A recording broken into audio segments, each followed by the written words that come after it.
good at this. Wow, man. This is my job. Yeah. Really, you're a real potter. Yeah, I'm very good at You're this. You're a real potter. But nah, check the song out. You are your favorite potter. Yeah, I appreciate that, bro. Okay. we are your favorite potters. I'm your favorite potter's favorite potter. That's funny. Like the way Kanye is your favorite rapper's favorite rapper. Right. We're your favorite potter's favorite potter. Take your hat off. Yeah, man. Pat us on the back. And ladies, take your panties off. I knew you was gonna say that. I mean, you deserve it. Now.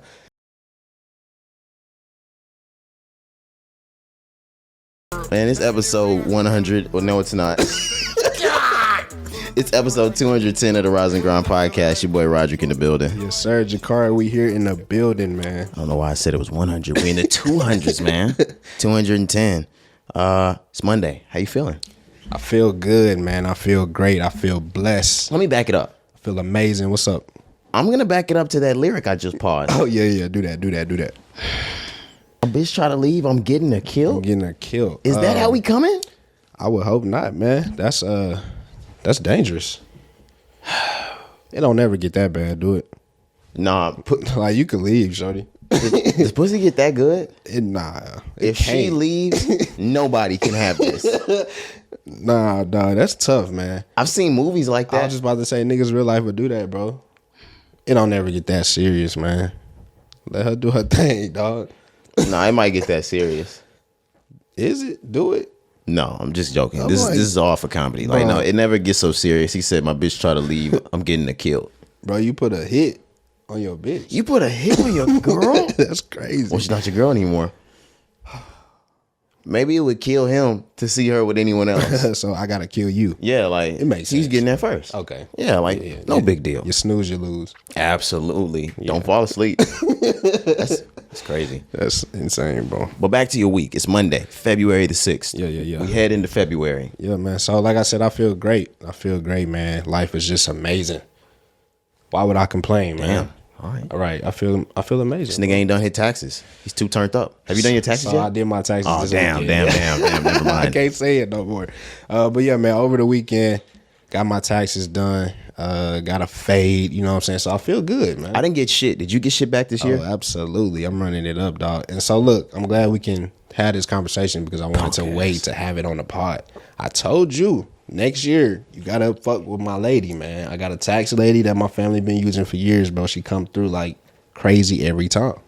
So next year, bro, you gotta holla at your boy. I don't want to hear about next year, man. Right, that shit too far away. You know how fucking mad I was when I found out that I wasn't getting shit. Man, yeah, but shout out to my tax lady, man. She did her thing, bro. I was in that bitch writing off everything. All the pod shit from last year. All this shit. Wrote this shit off, niggas. You crazy? Give me that back. Yeah, dog. That's what I'm saying, bro. Like, don't worry. Next year we're gonna take care of it. But we put a lot of money into that. Man, I had the receipts, man. It's tough. Yeah, it's tough, bro. But yeah, man, did a lot of writing off, you know what I'm saying? So I'm expecting a nice little refund. I'm blessed for that, bro. It's gonna help me take care of some shit we need to get done around this bitch. But outside of that, man, I feel good. Like I said, got a fade this weekend. I got my oil change in my car. It was busy. You know, I was doing a lot of shit, but we back, man, for another week. Like you said, it is getting... I'm not gonna lie. Let me stop you. I've been thinking about robbing you for the last 35 seconds. Like, all I've been thinking about for the last 40 to 50 seconds is robbing this nigga. As soon as he said it. No, it's whatever. Come off that, bro. I ain't got it yet, bro. But no, like I said, it is getting into February, man, kind of quick. And then another thing, like you said, man, 210 episodes, bro. Like, we got to 210 fast, man.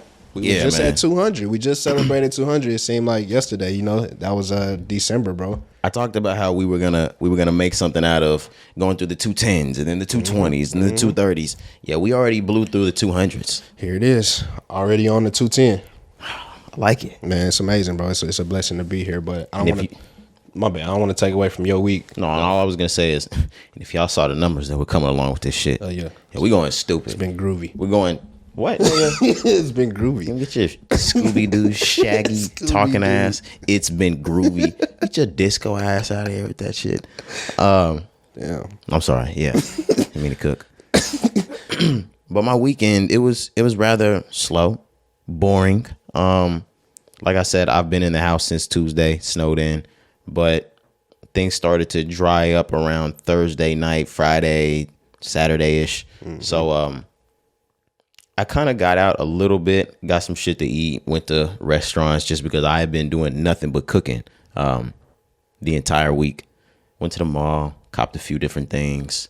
I don't go to the mall. I really just did that shit just to get out. Yeah, I know you was bored. We shop online these days. I don't go to the fucking mall. I went to 2 malls, Kari. Damn, you had ample amount of time. Oh my gosh. I'm just ready to get out. Yeah, just doing shit. But after that, came back. Y'all be on bullshit, so y'all don't ever want to get together on the weekends. So I just be chilling. Damn. Yeah. Oh yeah, I'm throwing a shot at y'all. Fuck you too then. All the homeboys. I guess. Throwing a shot at y'all. Fuck y'all, man. That's cool. But it's been a rather slow weekend. But I'm here, ready to pod, ready to get into shit. Yeah, man. The weekend, one thing else I wanted to point out, we did get some good weather. So it's crazy, bro, how they be switching that shit. The weather machine, like it was literally icing the whole week, and then Friday, Saturday, Sunday, it's been beautiful. Yeah, like Sunday it was 65 degrees. Sunny as hell, bro. Yeah. You know? It's been crazy, man. But I got to go back to the gym. Yeah, I saw a lot of you fucking gym rats complain about how you couldn't go to the gym. Shit was tough. Y'all fucking dicks were rock hard the day y'all got to go back in. Pussies were wet, shit like that. For real, though. I went for the first time Friday night. Nigga, I felt like a little kid. You went at night? Friday night, yeah. Okay. Yeah, I had to work, so like after work type shit, you know. But, you know, you was out of work all week, motherfucker. So you like Friday night. Yeah, nigga, Friday night. But it was good, man, to be back in there. I said I felt like a little kid for real, bro. Like, it felt amazing. So that's why I say I'm feeling good, man. I'm feeling back like myself. Did you, because I know you have a trainer. You did that on Friday night? Mm-hmm. I was about to say, I was like, God damn, y'all niggas go crazy. Nah, I did my own shit Friday night. And then, you know, Sunday morning, we always do boot camp. And what I found out, I was speaking to T-Ron. Sorry, T-Ron was giving your business up. This nigga Kari is just a fucking juice head, apparently. What? From what I hear, you and the trainer get an entire workout in before everybody comes and gets the workout in. Nigga, what the fuck? Is this true? Yeah, that shit true, bro. What is wrong with this nigga, man? So, like, I was talking to T-Ron, and he was like, yeah, man, I'm going to be at boot camp, blah, blah, blah, blah, blah. And I was like, yeah, I know Kari going to go too. He's like, no, Kari going to be there before I'm going to be there. And I'm like, why would he be there before? He was like, nah, him and Ugo, they get a workout in before boot camp starts. He was like, no, it just be them. And I'm like, what the fuck? What is wrong with you? I don't know. What is wrong with you? What? I don't know, man. This year, 2023 is up. Cause Kari be up at that shit, what, like 5, 6 in the morning? Yeah, so I wake up for boot camp at 6. Boot camp start at 8 a.m. I get there at 7. So I wake up at like 6. This nigga's crazy, man. Yeah, but I mean, that shit open to anybody. It's not like some just only me and him. So T-Ron, if he want to show up, he can show up. It's just no. It's just only you that like takes the extra initiative to do it. I just want to do it. He be there setting up. So this is really where it started from. So at a certain point in time, we had a lot of equipment in the gym, right? And the way boot camp is set up, it's like a group part of it where everybody works out together in a certain area, right? So when we had all the fucking equipment in there, we had to move them out the way so we could use that area for boot camp. So I would really go in there early to help them set up for boot camp. And then like the extra time that we have, that's what I would use to get an extra work before niggas show up type shit. So okay. I would really only have like 30 minutes, right? Extra. It's still extra though. But now they kind of move. We don't have as much equipment. So now I'm really just going like super early to chill and still get a longer workout. So that makes sense. Either way, I'm crazy. But yeah, man. For the listeners, if you're not like a day one listener or viewer of the podcast, go back to like episode 6 when Kari got on, or anything from 2018, 19, anything like that. I'm over here hashtag skinny niggas running shit. Yeah.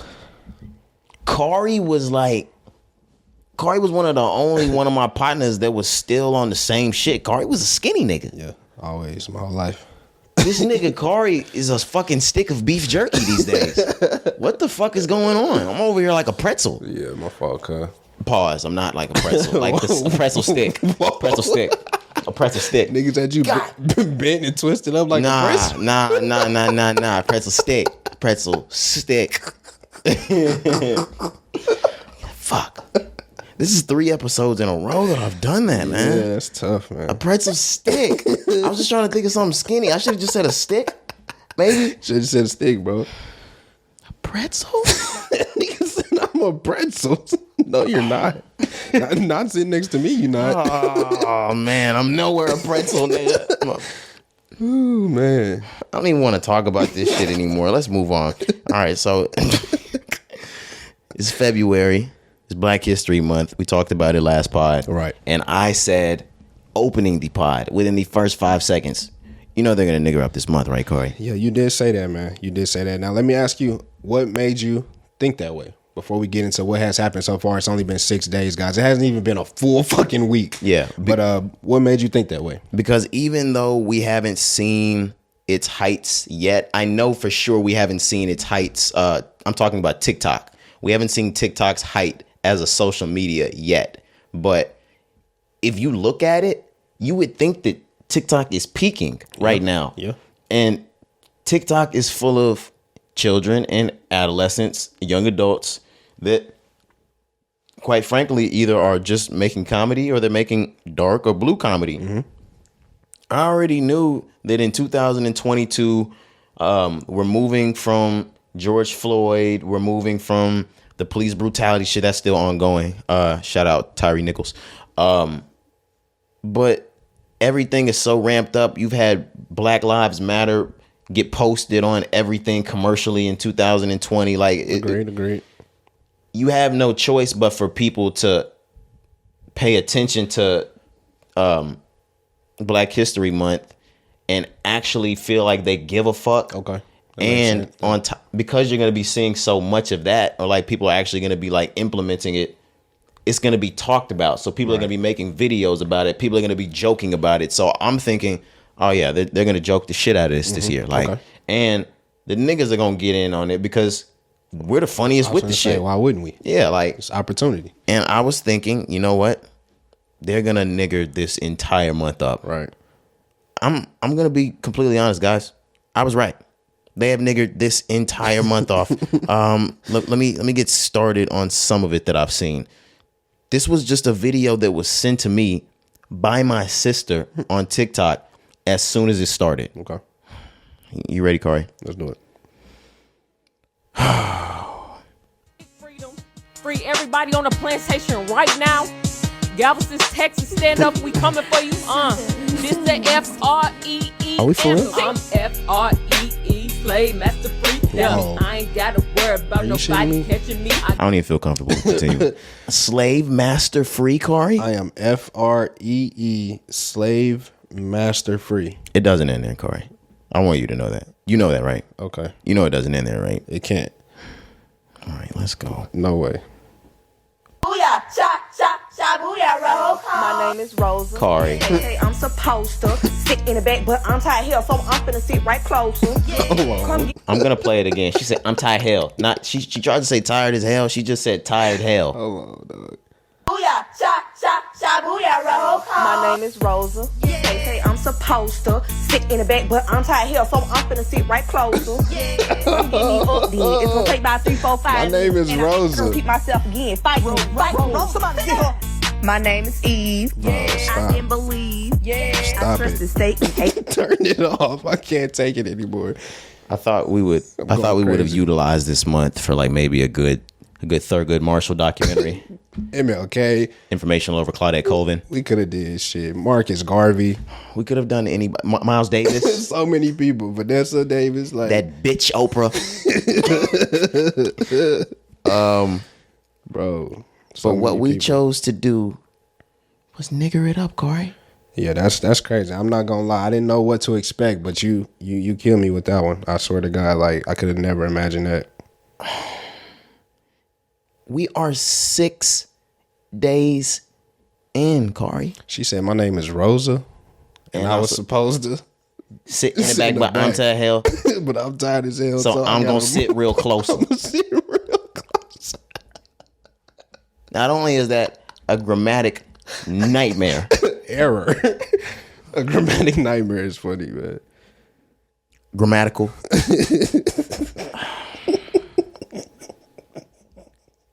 I'm sorry, that shit killing me. I'm not even gonna lie to you. Cari. Because what are we doing, man? We're 6 days into Black History Month. 6 days in, man. I haven't heard this nigga Martin Luther King's name once. Me neither. Huey. Malcolm. Oh God. Now I do see, who was it? HBO Max. Shout out HBO Max, because that deal's still on the way. You know they put Judas and the Black Messiah on there this month. Really? Okay. I saw what you guys are doing. That was cute. I like it. What they doing?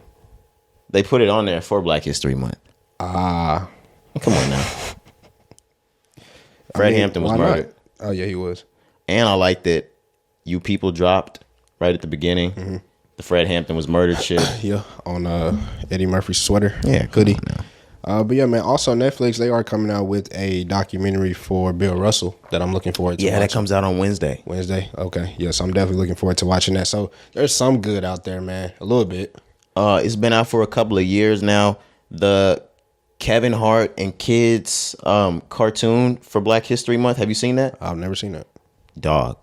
Even as an adult, you gotta watch it. I promise you there will be at least one person on his Netflix special that you haven't seen yet. And we're almost 26, and that's just because in school, as it pertains to Black History Month, they didn't teach us shit. Okay, what's the name of it again? I'm gonna make myself a note right now. It's Kevin Hart's Guide to Black History.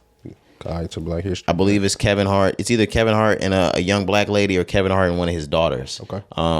And he basically takes you through a lot of Black history, almost in Schoolhouse Rock form. I know a lot of you young niggas don't know Schoolhouse Rock. That's fire. It's not the same type of cartoon style, but they do it in that manner. Okay. It's fire. It's fire. Yeah, it sounds fire. I'm not even gonna lie. But yeah, we are in Black History Month. Let's make some fucking good out of it. Like I said, we're 6 days in. We got a little bit more to go. But let's just make the best out of it. Let's be smart during this motherfucker, man. Yeah. Couldn't agree more, man. I like the jokes though. But yeah, let's go ahead and move on. Where are we at? We ready to get into music? Yeah, let's do it. All right, man. Key Glock, he announced his album Glockoma 2 is going to be dropping this month. It's coming out February 24th. Yeah. He dropped the cover art on Instagram. It's pretty nice. I'm not gonna lie. It's all red. You know, it's just a picture of him. But I just like the design of it. I think that's fire. But this is a important drop. Like we said, we're gonna get it in about a little bit close to 3 weeks there. But Key Glock's next album, man. Obviously, this is gonna be the first like huge drop since the passing of Dolph. Yep. Since he's been, the #1 artist over there at PRE. We've talked about it before. We've asked the question so many times, like, what is next for Key Glock?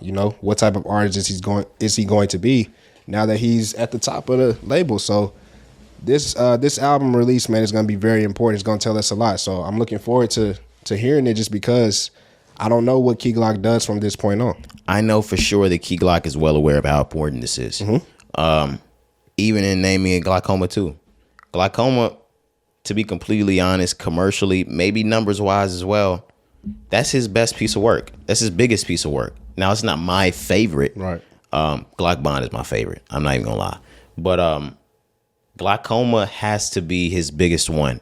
And doing a Glockoma 2 is like doing a Take Care 2 or a Carter 3 or a Carter 4 or a Carter 5.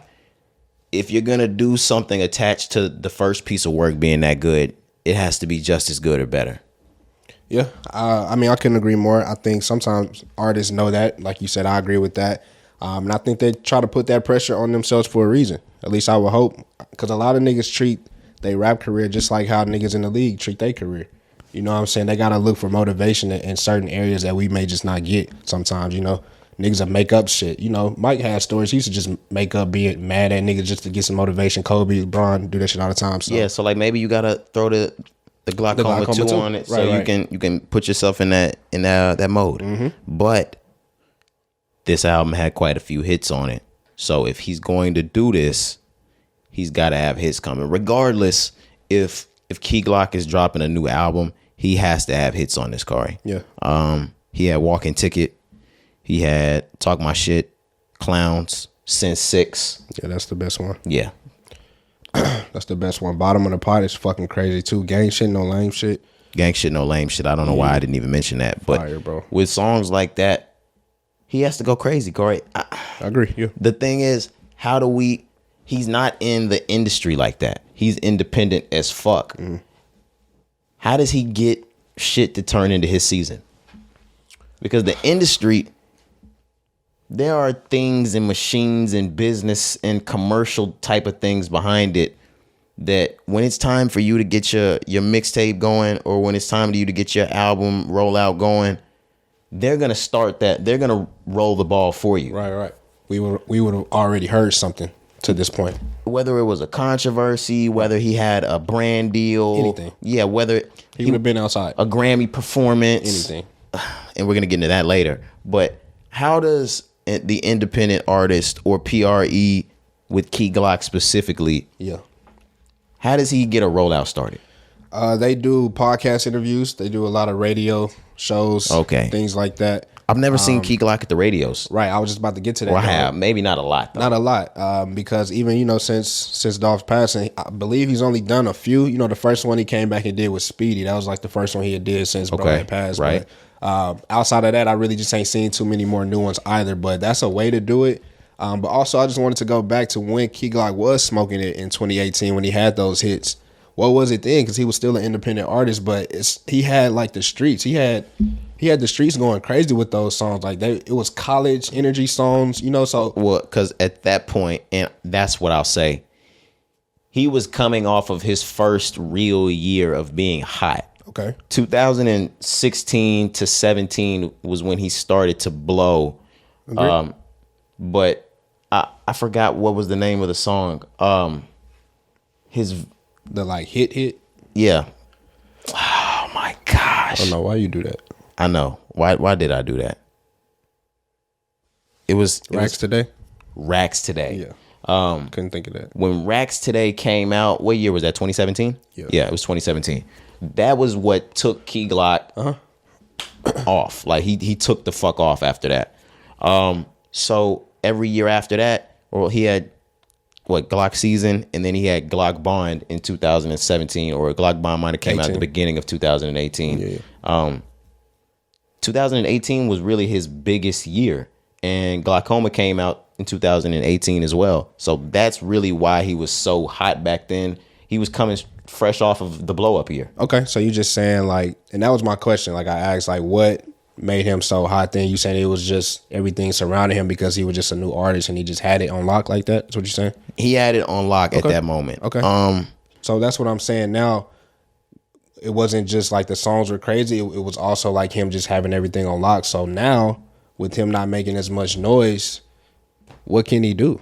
That's my question. How can he make the songs ring off like that when he hasn't had so many years of being consistent, like you just mentioned? Him and Dolph used to find creative ways to do it. And now that I'm looking back, I'm looking at Yellow Tape. They built the rollout from that entire album off of that Mr. Glock shit. Mr. Glock, I love you, Mr. Glock. Yeah. He turned that into a song and rolled, it became a big social media thing off of that. That's what kind of needs to happen in Key Glock's instances. Okay. Makes sense. Because he can rap. We all know he can rap. He's gonna have to have one of those Young Dolph tribute tracks. Yeah, we know we getting that. Got to. Just for the culture on that. But yeah, I couldn't agree more, man. I know he has to make some noise some way. He does have to go on those interviews, the radio shows, pocket. If he's not doing it right now, I think he needs to ramp that up a little bit, and he needs to call it something. Like you said, he needs to have something trendy, whether it's a TikTok song, because even that song that came out on the Yellow Tape, that one took off on TikTok. Ambition for This Cash. It did. So 1997 took off. Yeah, but something like that, to just carry it, whether it's social media, whether it's him, doing his own pub, but he needs something. But it's early. Like I said, it is early. He got a little bit over 2 weeks there. It is very 16 early. days, right? Is it the 22nd or 24th? It's the 24th. So 18 days, my bad. But like I said, he got some time, man. So hopefully we'll get that soon. But I couldn't agree more once again. He needs something just to get us ramped up to just back to what I was saying when I first introduced the topic. Music's great. You just got to ramp the people up. But outside of that, this album is important. It is. This sets him up for the next 5 years. You know what I'm saying? People were looking forward to hearing that first release since Dolph. Whether he likes it or not, that's just all ears, all attention is gonna be to him, and he's dropping early. He's dropping in February. He got to sample that Sting shit. That I'll be missing you. Did he? Yeah. Ding ding ding. Imagine Glock on that shit. He'll probably go crazy. I'll be missing you. No, I'm just playing. I don't want to stay on this too much, and we'll get into this when we get into sports. Word on road at this moment, Kyrie just got picked up by Dallas, but we'll keep going. No way. But are you for real? But we'll keep going. Bro, you can't be saying that if that shit not true, bro. It's true, but we'll keep going. All right. We're out of albums just because we didn't have any albums that were actually dropping. We were just talking about Key Glock and how he was set to drop on the 24th. We got a shitload of songs though, Kari. We do, man. This was a nice little weekend of drops though. I ain't gonna lie. Let's start with the biggest of the biggest. Beyonce. You know, she's already shaking the fucking industry up this week, Yep. announcing them $4,200 tickets. Beyonce, hey, we didn't have the price last time. Yeah, we got them hoes now. Holy shit. 4,000, 8,000, 10,000. 10,000. Y'all are crazy, man. The Beehive. And they selling out, Kari. Of course. They're selling out, Kari. Of course. You shouldn't expect anything less, man. But the Beehive, y'all are some crazy fans. I'm not gonna lie. Beyonce may have some of the best fans, bro. Her and Nicki Minaj, they fans go crazy. There's no way I'm paying $10,000 for a concert. Taylor Swift too, because her fans are fucking nuts. They're sitting in line for online browsers Crazy for man. 10 hours, staring at a screen just for their opportunity. Just for it to cancel out too. These niggas that went to work, came home, still didn't have the fucking chance to get the ticket. Yeah, y'all different. I'm not gonna lie. I cannot give 10 hours to some bullshit. Nevertheless, and I can't give $10,000 to a fucking concert. Facts. But like I said, she was all in the media this week. Renaissance has already been out since last summer. That shit's been burning the streets up because it's Beyonce. Why the fuck wouldn't it? But she gave everybody a remix to Cuff It. Now, this is a remix we kind of already heard roaming around TikTok. Right. People these days, they like to take the original song and put a beat that they think sounds better behind it. So They call it a mashup. yeah, they put a twisted beat behind Cuff It, and they just let it roll with the original version. She heard it. Obviously, she liked it. She knew it was a big hit. She knew that if she actually put this on DSP, she's going to get all the money that TikTok's been getting from it. So, she drops the Cuff It Twista mashup version. Yeah, remix, whatever you want to call it. The song Twister is the wetter song. Yeah, she changed her lyrics. She rapped. Yeah. She essentially rapped on it. But yeah, it sounds cool. I didn't listen to the full song. I just heard like a clip on TikTok, but it sounds nice. And like you said, Beyonce's smart. She knows an opportunity when she can capitalize, and why wouldn't you? I just announced my tour. This is only going to push more conversation, more clicks about the tour. Buy my tickets, come see me live, so it makes sense. But the song, it sounds good. Like I said, I like mashups. That's a trendy topic right now on TikTok and every platform really, where you said they'll take an original song and put their own type of beat in. Sometimes it sounds good, sometimes it don't. They put the back in the days when I was younger and behind the look at me, what you wanna be. I have heard Freaky that. T. That whole hard. That shit's fire. Yeah. Well, it's really Love TKO by Teddy Pendergrass. I don't know why I did the I'm out of my thing, but Yeah. that samples playlist is still on the way. It's Two-time loser. playing. Two-time loser. You feel me? It sucks, man. It sucks being a two-time loser. Two-time loser is tough. Yeah, I'm like a 3 or 4 time loser. Facts. I'm like 3, 4, 5. Yeah, like I've reached. I didn't lost. I've reached like my 4th loss. Yeah. My 2nd loss likes girls now. Oh. No, now we gotta. No, because I'm going into that pocket car. Oh, look, he don't want to go there. He don't want to go there. What's up, bro? You got a question for me? All men have at least one girlfriend that once they broke up, she's lesbian now. Yeah. I can attest. I can attest, bro. It happened to me first out of the group. Shout out you, because she's still cool to this day. But it's always a weird feeling, just because when you hear about it, it's like, oh, was it me? Right. You do have that thought. What did I do? I couldn't have been that bad. Am I the Turner? Like, am I Roderick Turner? Turner Taylor. Did I Turner? Did I turn her? Yeah, did I turn her? Did I turn her? But I've started to see like an actual trend with guys. Every guy has one girlfriend that afterward, like, she goes straight to the girls. Like, it's done. Immediately? She's done with you. Immediately? Yeah, like, she's not dating guys after that. And sometimes you know those ones ended terribly. More than likely. If she goes straight to it. Yeah, no, actually that one ended horribly. She talked about she like threw up the day we broke up. Wow. Yeah, I know. Like, how'd you vomit? Chill. Chill. Like, I brought that up. I was gonna say, I made you that sick. Like, you regurgitated? You regurgitated. Like, we broke up and you fucking regurgitated. Where? You was throwing up. Did you clean up? Right. Are you all right? But sorry, yeah, I hate that I had to bring that in. Like, Kari don't want to talk about it. I was about to get to it. I was about to say, I can attest too, bro. Mine wasn't like a situation where it was immediate. So like I said, it wasn't no shit was immediate. It wasn't no terrible ending for me. But the bitch left town and ate some pussy. Wow. But yeah, I can attest to that. Like I said, it's happened to me, bro. It happens to everybody, and it just is what it is, man. I'm literally starting to think about our entire friend group. We got like damn near everybody. Oh, everybody's got a Turner. That's crazy. Everybody's a Turner. We need to all change our last name to Turner. Kari Turner. We should have been the Turner. Roderick Turner. Oh my gosh. Fuck.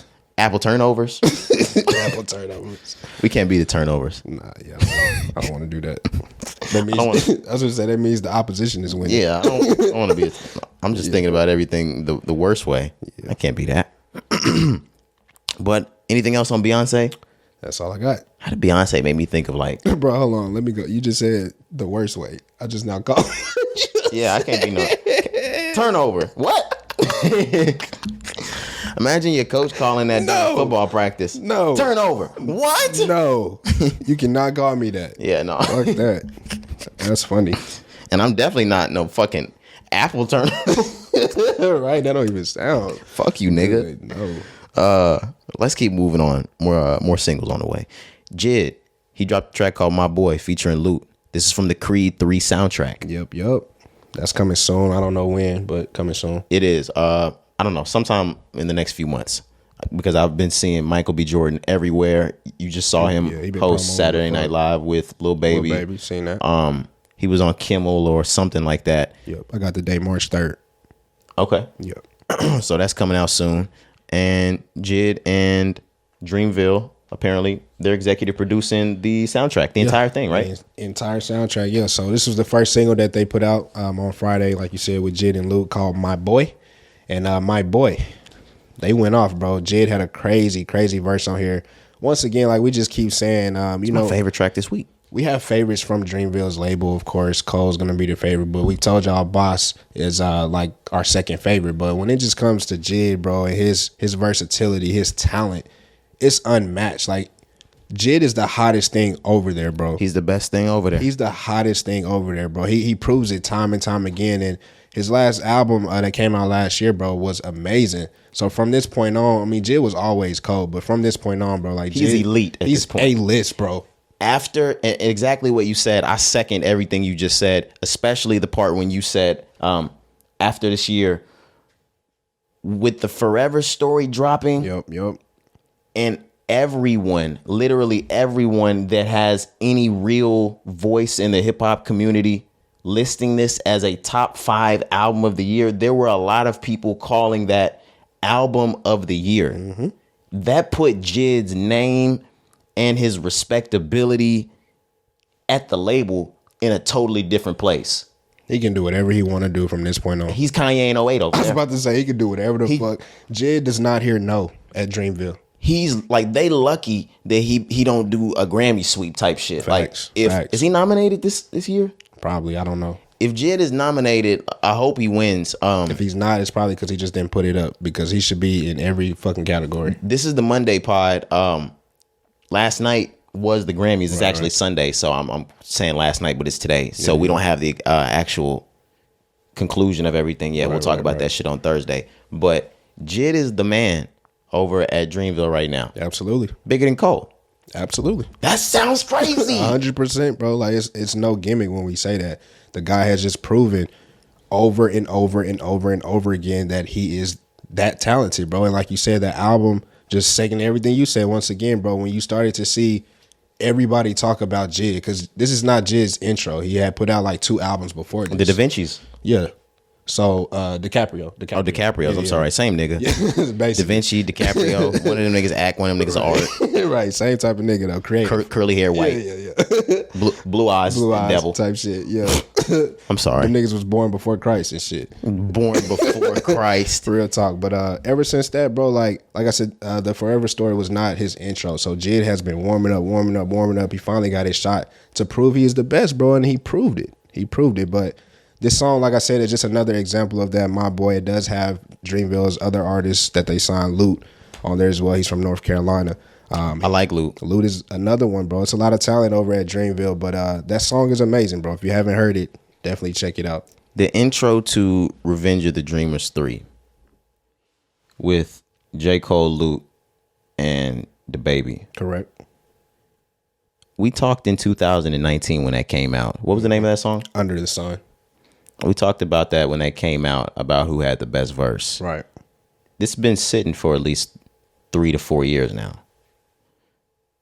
You still think Loot has the best verse on that album? I mean, on that record? So yeah, this is 2023 now at this point. You know, when it first came out in 2019, like you said, That's 4 years ago. I was stamping it, bro. That Loot had the best verse. Like you mentioned, DaBaby's on that song. DaBaby had the best verse, but go on. Cole is on that song, and then that's a song that Kendrick got the ad-libs on. It's a lot of talent on that track, right? But yeah, still to this day, Loot has my favorite verse. I think the best verse on that song. Are we for real? I'm dead ass, bro. I just put diamonds all over my teeth. Now they probably think I ain't intelligent. Right. And the homicide unit interrogating, asking questions. You know I ain't telling shit. No, I ain't telling shit. But just call me a jock All-American. I'm at the top of the class with my Letterman. I remember bitches knocking on my dorm. Like I remember back in college, bitches knocking on my dorm door. I ain't never let them in. Never let them in. Now you know that's cap. No, I hit if you ain't no job. I'm selling gas like it's different. I had a freak used to fuck while a boyfriend in class. I ain't heard from the back like it's 10 to 2. Yeah. He was snapping, I'm not gonna lie. He went off, bro. But Lou he got my favorite verse on that hell, bro. All right. Gunna or DaBaby? All right. Big. Oh, man. If only we got to have that conversation in 2023. Oh. Rats. I'm just playing, man. I'm just playing. The word on road is he's got a new feature out. We're not going to talk about it right now, but that's just word on road. Are you ready to move on? We can move on. Because we're in YSL business. Lil Keed, God rest his soul. Yep. He dropped a track posthumously called Long Way to Go. Yeah, so actually right leading up to his death, bro, like right before, he was posting snippets of this song. He had been working on this song. It was the next song to come out, you know, by him, really. So, you know, his family was able to, you know, get the track finished, get it mixed, mastered, all of that, and then they released it. And I really enjoyed this song, man. Like you mentioned, it's called Long Way to Go. It wasn't bad. It sounds very good. You were a real Lil Keed fan before the passing. I wasn't an actual Lil Keed fan like that. Not that I disliked him. I just didn't listen to too much of his music. Yeah, I was on, bro. I won't say just like super, super tough, but I listened to a lot of Lil Keed, like for real. So hearing this, like I said, because I know this was one that he really like finished. You could tell like he was working on this, bro. It's a snippet still. I respect that. Like when it's already been working on, like when they were already working on it, it's damn near done. Yada yada yada. Right. It just has to be cleaned up so they can drop that. I love that. Right. Yeah, but the snippet, the very last one, right before he passed, still up on his Instagram, so you can you can tell like how much he put into the song. You know what I'm saying? So that's why I really enjoyed it. But it sounds good, man. If you're a Lil Keed fan, or if you're not, like that's still something that you should just hear. It sounds very good. Yeah, check that out. I don't have too much else to say on it. I don't want to stay too long unless you have more comments on it. No. But it's called Long Way to Go. Check that out. The next track, NLE Choppa's back, guys. He dropped a new record. It's called Champions. I believe there was a video to go along with it too. Okay. And I've already seen this behind a lot of videos on social media, even though it just dropped over the weekend. Yeah, you did mention that in pre-production. You said like kind of like promo videos or like working out videos. Yeah, like LaMelo Ball posted a video of his highlights with NLE Choppa's music behind it. Okay. And it was the song Champions. Okay. I really, really, really like this song. It's not the average rap song. It's not a trap song. It's not a heartbreak song. It's like some turn up shit. Like, do you remember when, I don't know if it was Championships or Champions by Drake came out? Dun, dun, dun, dun, dun, Oh, yeah. dun, dun, dun, dun, dun. It reminds me of that. Okay. It just feels good. It's like one of those Rocky made it to the top of the fucking stair like type shit. Yeah, to the top of the staircase type shit. But no, I couldn't agree more, bro. In pre-production, because we had both heard this song before we linked up, so we was talking about it, and I said the same shit. I said it sounded like a soundtrack song. He's trying to get on the Creed soundtrack. Hey, Dreamville, put me on that. Imagine bitch. if he made that shit and then like asked them. Shit, fuck it, it fit. It really does. Dude, like for it's one of them like just feel good songs. If the movie's not songs. done, just like put that in there. Put that in the ending credits. Yeah, put it in there, bro. We can do that for NLE. You know what I'm saying? Like if Creed wins at the end of this movie, as they're like raising his hand and the shit's like ending, like they fade to black, credits start. Yeah, just go ahead and throw that NLE in. Yeah, we could do that. I'm gonna call them niggas. No, you call them. I can call them. I was about to say you the Dreamville nigga. Call them. I can call them. Call them. I got you. I'm gonna hit up Eve as soon as we done. Bet. You think you can do that? Yeah, for sure. Just cause it's me. Okay. You know? Just cause I said I think it's a good idea. I got pulled like They that. gonna be like NLE Choppa nigga. Hey, who the fuck is this? First off, Car, how did you get my number? Nah, for real. How did you get this number, man? Don't call Kyrie. We're text only. I told you that, nigga. Fuck, don't lose that shit. Matter of I'm fact, gonna lose that contact. don't call over NLE don't do it. Choppa. My fault. Don't My lose fault. that shit. Don't waste your one Dreamville call over NLE Choppa. Like we might need them one day. Like how they do. They give you the 3 shit on how to be a millionaire. No cap. The lifelines. You get 3 lifelines, but only one of them is a phone a friend. Nigga, don't call that dumbass friend, and don't call the dumbass friend, or don't call the smart friend over some shit that could have been easily answered. Right. You fucked that one up. Yeah, you did. Yeah, Kyrie, don't fuck that Dreamville phone a friend up. Yeah, I'm not, bro. My fault. We'll never get another one. That's it. Cole won't trust you anymore. Nah, that'll be the last one, bro. The only person you'll be able to get a word in from Dreamville is Omen. You was gonna say that shit. That nigga will talk all day. That nigga talk your ear off. Yeah. That's it, bro. Outside of that, nobody fucking with Nah, me. we ain't doing shit. No. What's good with you? He like, what's the nigga from the Boondocks? Leonard. Holy He like shit. Leonard. Calling Omen Leonard is disgusting. That is disrespectful. Shout out Omen, bro. You know I fuck with Omen. Shout out Omen. I actually met that nigga like for real life. I forgot the name. Elephant Eyes? Was that the name of the album? that's Yeah, the name of the tape. I still fuck with that. Yeah, hard. Did he ever get a second album from the label? He has not, bro. He has not. He recently though, he has been doing like some freestyles. It's like a freestyle challenge. I don't know, but yeah, Omen just went away. I told you before, they call him the Turn Down King. Like that's real life his name, bro. Like he don't really do too much. He stick to himself a lot. Do he rap? No, I was gonna ask like he got like a job though, right? He got to, bro. He on payroll. Okay. He on payroll, Oh, that's not what I meant. bro. I mean, like he probably like an accountant somewhere. Nah, bro. Imagine you walk in the bank, Omen do a lot of the behind the scenes shit. check cashing, nigga. What is check cash? I'm talking about with the label, nigga. Oh, okay. Nah, I ain't talking about real life. He ain't got no job, bro. He's an artist. He the one that like, if you need money from the back in the bank, he the one that like you don't know what the fuck they doing back there, but he always in the back with the money. He probably never mind. He probably stealing.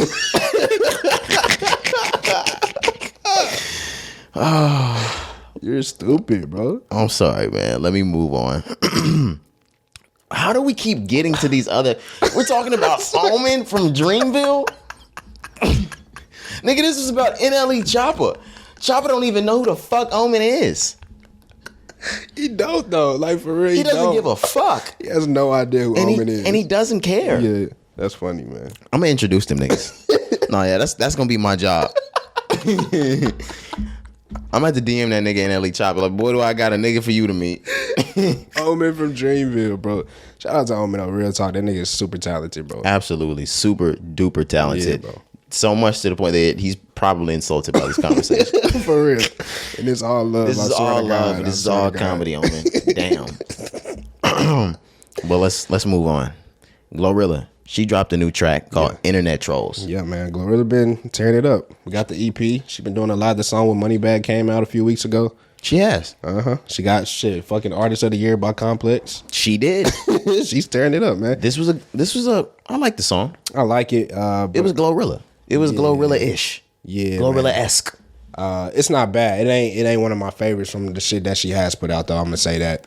But to me, this is one of those songs that you throw it out there, and you just see what it does. True. It's catchy. It's trendy.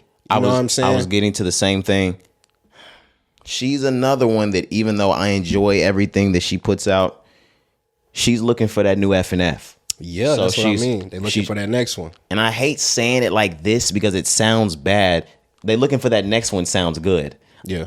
They throwing shit at the wall to see what sticks. Yeah, man. That's just, it's business though. So I'm glad I'm glad you broke it down. Like, we not hating. I'm not hating at all. I like business. Yeah, like we understand. Like, you got to do that because F&F, like, that's what they expecting. Yes. You know what I mean? They expecting you to have another one that's gonna tear it up because F&F can only carry your album so much. We know that's gonna be on the album. What else is gonna be on the album? You know what I'm saying? You think it's gonna be on the album? It was on the EP? It was on the EP, so it may not. But still, it's like she has to have. We gonna listen because that's why she's doing that, right? But we gonna listen anyways because it's her first album. But she gotta have another smoking track on the album. You have to. She need that Cardi B. Be careful. We gotten so much turn up, and we can continue to get turn up because that's who she is. Now we gonna need that. We're gonna need that pills and potions. Imagine getting that pills and potions. That's gonna be crazy because even Coi Leray just had to do it with Wasted. Yeah, and that shit fire. I wonder what this is gonna sound like from Glorilla. She gonna sing on it? Maybe. Nah, I don't want to hear Glorilla sing on it. What do you? Right. Let's go. Gang, on the gang, on the gun. I love Glorilla, Me too, little bro. fine ass, but gang. it's just the on a gun. It's like the way she's saying "gang" is spelled GUWAYNG on a gun. On a gun. I can't even say it how I just spelled it. Bro, you I'm sitting here really trying to get it out like on the gang.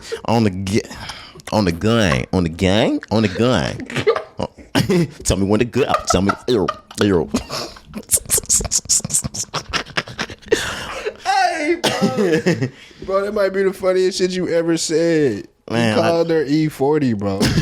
That's crazy. This is not my first time thinking about that though. Like, that's funny as fuck. She's done E40-ish shit. Bro. Oh my god. On the gun. Nevertheless, that track is out. It's called Internet Trolls. I like it. Yeah, man. Like I said, it ain't my favorite so far from what she's put out. You know, the tracks, the EP, everything that we have gotten. But I like it too, bro. But I saw a funny tweet. It said Yo Gotti spent Glorilla beat budget on Angela Simmons gift. No cap. But what I will say, shout out to Yo Gotti and Angela Simmons. They doing their thing. I just lost what I was gonna say. Marijuana affects the memory. I want everybody to remember that and never forget it. What I was gonna say, I remember. Glorilla should be just fine. I was gonna say that she needs that Be Careful track. She doesn't, because as I was starting to think more and more about the Internet Troll song, I'm like, oh, this is a club record. Glorilla is a club record artist. So as long as she's making shit that continues to be able to be banged in the club, she doesn't need the soft records. She's Moneybagg Yo. She ain't gonna lie, she like early day Gotti. Gotti had all the radio hits, Rake 'em Up. She's Black Youngster. Black Youngster for sure. But yeah, I just think to a certain point, and this is just me because I like when artists just expand their creativity. For the album, you're gonna have to do something. It may not be singing, but her EP, one of those first couple songs, when she's still rapping her normal rap, but it's not like a turn up club. It's slower. It's a slower rap. Yes. So I agree with you. Like, maybe it doesn't have to be a sing song, R&B, Be Careful type of song, but you have to mix it up still if you're gonna give us an album. People are looking forward to that. There was a track that Cardi B had on Invasion of Privacy, and I actually need to remember it. Ring with Kehlani. Yeah. Like that. She wasn't singing all over. Like, she was actually rapping. It was slower, but the shit sounded fire. Even with Be Careful, she was only singing on the hook. Okay. It was a slower track, and she was still rapping on the song. But yeah, we need something like that too. Absolutely. The Glorilla song that I'm talking about on her EP is called Out Loud Thinking, the outro. and No More Love, the intro. Those are my two favorite. No More ones. Love, I fuck with that one. Yeah, bro. But like we said, it's her rap. She's still rapping like she raps. It's just a different type of rap, a different type of flow. So it's cool. But looking forward to still the project though. That, like I said, excuse me, the song is cool though. I'm not bashing the song at all. It just ain't one of my favorites. I got outside of Glorilla talking about Cardi B, and I'm gonna remember what brought me to this, but I'm gonna segue just a little bit before we go somewhere else. When the fuck is Cardi B coming back, Corey? I'm still standing on my fucking notion that I said that Cardi B will never deliver you niggas another album. And I ain't gonna lie, bro. I'm low key starting to believe that it ain't gonna be 2023. Cardi, yeah, it's not unless it's somewhere near the end because Rihanna's coming, and Cardi B wants to be the biggest when she drops. She's not dropping the same year as Rihanna. Rihanna's coming. I want you to know Jay-Z is coming. Absolutely. J. Cole is coming. J. Cole is coming. Yep. If he cleans the shit up enough, I want y'all niggas to know Kanye West is gonna drop. Ooh, but that would be crazy. Yeah, I know. He's got to clean that up. Wow, that would be crazy. But Cardi B seems nowhere inside, and Offset's dropping. Ooh, yeah. Quavo's gonna drop a solo album this year. Yeah. We're getting a lot. And like you said, outside of that though, I just think still from this point on, she's had so much fame, bro. Cardi B is so fucking famous. She doesn't need it. She never has to drop another album. And people, ever. Cardi B fans get mad at me when they say that fuck y'all Barb shit. But I'm being truthful. That is. Even as a Cardi B fan, right. I'm being truthful. When Invasion of Privacy came out, she was already the hottest thing smoking, not just in the rap game, in pop culture, period. She was bigger than the goddamn Kardashians that year. Yep. So when the shit came out, goes double and triple platinum, it's winning every fucking Grammy you can think of. She's doing the sweep. She's doing the biggest numbers you could ever see. She's doing more number ones than any female's ever done. She's breaking every accolade. Why would she even step back in to take another crack at it? I'm with you, bro. Cardi B probably never drop another project ever again in her life. She's gonna make songs though, guys. We're not saying that. She's just never gonna drop an album. And I want y'all to know that we're not, even if this is just like a guess or a hypothesis or whatever, it's not like we're off. Rappers in today's time drop every year. And if not, they drop every 2 years. She hasn't dropped in 5 years. And it ain't even in sight. And y'all can talk that whole, it was the pandemic. Pandemic's over. Fuck that, yeah. It's just not in sight, like you said, because she wants to do shows. The shows is back. You don't see this, bro, because it's her only project, right? Normally when somebody drops that first one, it's like, okay, but what's coming next? Niggas always say that, right? Yes. She was so big with her first. She could really Lauryn Hill this shit and never drop another project. I'm telling you. She doesn't have to do shit, and forever she will be cemented in rap history. That's crazy as shit. Cardi B, I love it, but it's crazy when you say it out loud. I can't think of one nigga besides Jay Dilla and he had other shit, they can just have one real piece of work that just stands forever. One. And that'd be your only one. Man, that's crazy. Cardi B doesn't have to do a thing else. Wow. I agree. In the same way niggas respect Jay-Z for getting all this shit off of selling bricks. Nah, she got all that shit off the strip. Nah, you gotta take your fucking hat off. Cardi B's a legend. She's a fucking legend, nigga. Man. You gotta really take your hat off. I remember she said she'd never fix her teeth because a bitch like eating corn and ribs. Ooh, wow. She got them teeth fixed though. Nah, I fuck with Cardi B, man. I love Cardi B, bro. I love Cardi B, I love everything about her. Her energy, she's beautiful, bro. So everything we saying is she's a fucking boss. This is the same reason why she never has to rap again. Every person or every deal or business or conglomerate or company that she could have or work with, she's working with them. Oh, they come to her.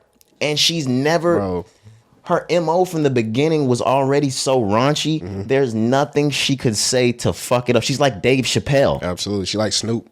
Literally. She's like Snoop. Snoop, you know how Snoop is, and people still call Snoop. He came in like, no, but I mean like something like that. Snoop was on trial for murder. When you come in with a murder charge, being a gangster rapper that does nothing but smoke weed. Yep. you could come out and say the foulest shit and everybody already expected it from you. When Cardi B says something crazy or off the wall, niggas already expected that because, shout out, she's proven herself to be incredibly smart. But niggas thought she was dumb before. So it was just like, oh, well, Cardi B was saying that shit.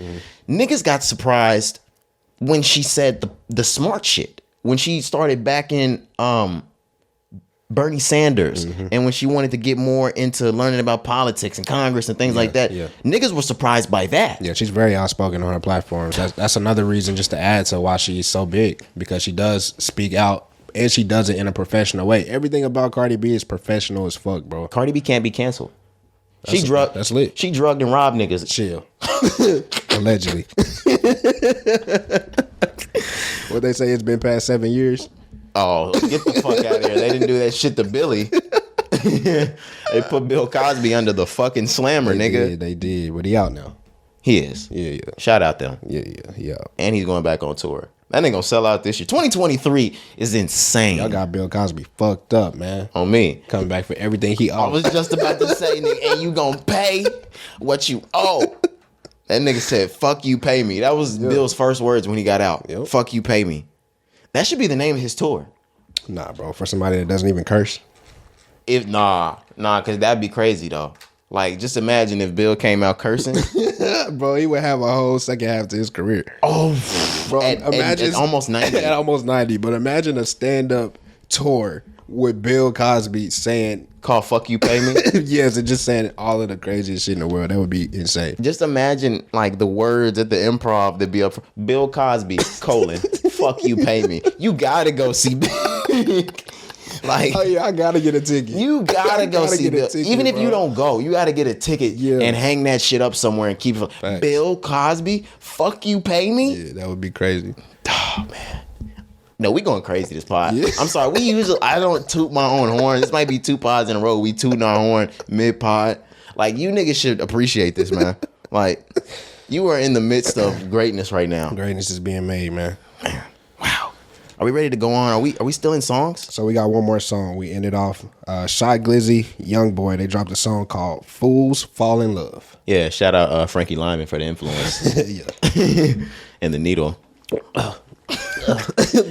Fuck. Boy, was that nigga Frankie Lyman crazy. Boy. I'm afraid of Lorenz Tate to this day because of that movie. Really? Oh my God. When I saw that nigga Lorenz Tate in Power, I shit myself. No way. Oh my God. That's funny.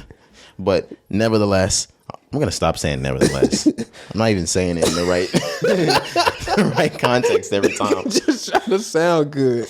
Yeah, like Nevertheless. I'm really stupid. Man, I got like an 800 on my SAT. Them niggas let me into college too. Let's go on. Shy Glizzy and YB. Fools Fall in Love. Yeah, man. I really enjoy this track. It's a slower, more melodic track. Of course, it's rap music, but it's slower, and I like it. I'm one of the more melodic type of fans in rap, and I love Shy Glizzy. I'm a 2013, 14, 15 Shy Glizzy fan, and like I'm a head of that. Like I'm a Shy Glizzy head. Pause. Yeah. Yeah, you could have just said fan. No, but like when people say like I'm a Drake head, like I'm a Kendrick head, I'm a Kanye head. His name don't sound I know, right. like I'm you're a Shy Glizzy head. Oh shit! It's because it's Glizzy. Glizzy, of course. Oh, you can't be a Glizzy head. You can't be a Glizzy head. You gotta be a Glizzy fan. I don't even know about that. I support Shy Glizzy. I'm a young Hefe Holmes fan. Okay, baby. I'm a young Hefe Holmes head. Yeah. There we go. Niggas had to get around to it. Yeah. But I couldn't agree more. Like you said, that's one reason why I like the song too, bro. Just because I said this in pre-production. He has lasted his career. He's had longevity, bro. And he's had hits throughout the years. Yeah, that's what I'm saying. He stayed in the game. Sometimes, it's a lot of artists from that same era who not here no more.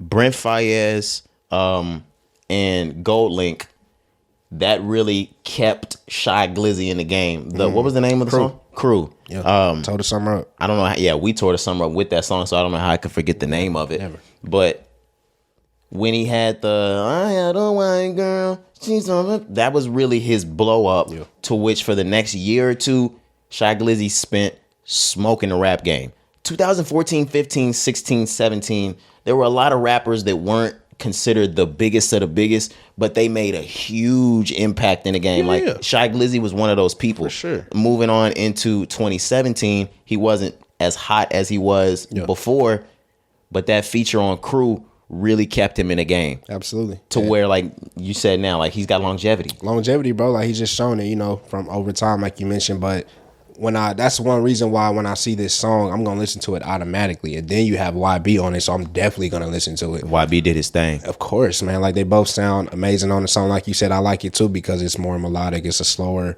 song, but they still rapping, still getting their shit off, bro. But and it's not heartbreak type shit like that. It's slow, but they still talking their shit. It's fire. It's fire. So yeah, definitely one of my favorites as well that just came out over the weekend, bro. Like I said at the start, it was a lot of nice music so far this year from the rap category. You know, I've been talking shit about rap, and I'm gonna stand on that. But these songs are nice. I'm gonna stand on that. Yeah, like until we get some of the biggest or some of the best music out, some of the shit that we've been anticipating, until Offset drops type shit.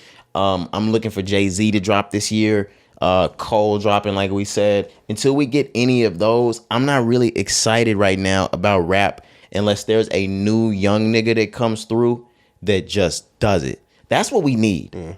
It's been a minute since we've had a new young nigga that was the one. Who was the last one? Roddy Ricch? Absolutely. 2019. I don't think from the last 4 years now, nobody has done what Roddy Ricch did. No. Nobody. December 2019. Nobody has done the box. It spent like I don't know how many weeks at number one, but and it was leaving and coming back and doing. The album, please excuse me. Oh my god. Antisocial was the best album that came out, and it came out in December. It was so fucking great visual wise. Yes. The label went back and had YB do the exact same fucking shit. Do that shit again. And then that shit went crazy. That was top. But yeah. Wow, they did do that. That's cool. Yeah, and before Roddy, Youngboy was probably or the baby for sure. The baby, and then before that, probably Youngboy. Mm-hmm. We need that. We need a new young one. Corday, we thought it was gonna be that nigga. Mm-hmm. Even Baby's Climb, you could throw Baby in that conversation too. True, but he was out before all of them. Yeah. But yeah, I know what you mean, bro. We need like a first year, like double XL freshman worthy type of nigga. Okay. That's one of the best. Roddy Ricch was the best example. Absolutely. Yeah. And he's the last real rapper we've had. Mm-hmm. Damn. I haven't completely lost hope in Roddy Ricch, but he got one more time. He got one more shot. Bro. I usually, like you're right. I usually give you 3. I give you 3 bad ones. Mm-hmm. You got one more shot, and that. I'm still live like fast. Like, what the fuck? Roller coaster. Roller coaster. But nah, bro, it's still gonna always be love for Roddy Ricch. I'm just saying this out of love when I'm saying I'm looking from the industry standpoint, the fan standpoint, like as a whole. No, you don't gotta explain yourself, Corey. Fuck that. Fuck them. You can't continue to not produce like you did. He don't want them Crips on his ass. Right. This for the gang. Yeah, he don't want to go home and get a DP. He about to get DP by the set. Like, bitch. What was that shit you said, cuz? Nah, come to the set, catch your DP. Yeah, man. What that nigga say on you people? He said, am I white? Am I white, cuz? And yeah, I think you white. Said, I think you the white cuz. He said, I'm definitely not. Right. Nah, yeah, I'm doing that for the gang for sure, bro. But nah, like You can't just keep, when you're so big, when you're so hot with your first album, like I said, even back to the Cardi B conversation, we expect more, and Roddy just hasn't produced yet. So that's why I'm saying to be recognized like how he is right now as one of those guys who we respect to be one of the best in the game, he has to drop. His next project has to be another one of those, or is he going to lose that hype?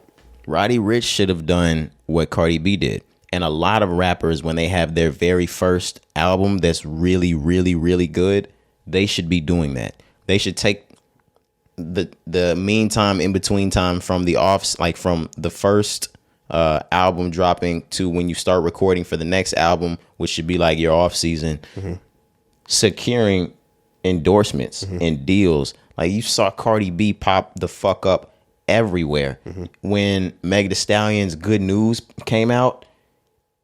From the meantime, in between, from that to Traumazine, she went nuts, nigga. Yeah, she had Popeyes. She had L'Oreal. She got a fucking everything. She got that thing from Netflix to where whatever deal she wants to bring or idea she has it locked in place that they're at least gonna try it. Nigga, she got a Beyoncé feature. Like it just don't, you know, some shit you just don't get. It's just amazing. So couldn't agree more. If he would have locked down a lot of like brand deals, and he's a different type of artist. He's not a female or a sex symbol like that. So I'm sure it's not as easy to get those deals, and he's not as clean cut like to where Chance could just go in and get the Kit Kat deal or the hat. Yeah, right.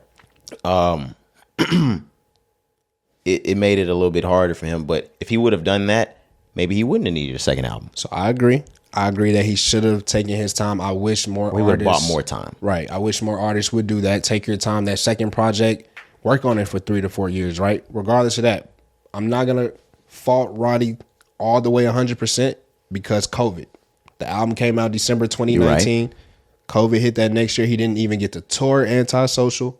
He didn't get to live all of that. You are right. That would have contributed to him being able to get deals. He would have been out there more. So I'm not gonna give it all the fault, but yeah, I agree. Like I forgot. Bro has to capitalize on these opportunities, bro, because you were the biggest artist in the game. It's no reason why you didn't get deals. You were the biggest. And to be completely honest, he should have been locking deal after deal during the pandemic. Like, come on now. It's over with now, man. Or at least a PPP loan. At least. Hey, and them celebs was taking them PPP loans like a motherfucker. I would have got me at least an M or two, nigga. Politicians was taking them hoes. They were taking millions. You know? So millions. Yeah. Snooze, you lose once again. Damn, I snoozed, bro. Man. I snoozed a motherfucker, bro. Snooze, nigga. I should have got them 10 banderinis. God damn. Man. It's all good though. The thing, never mind.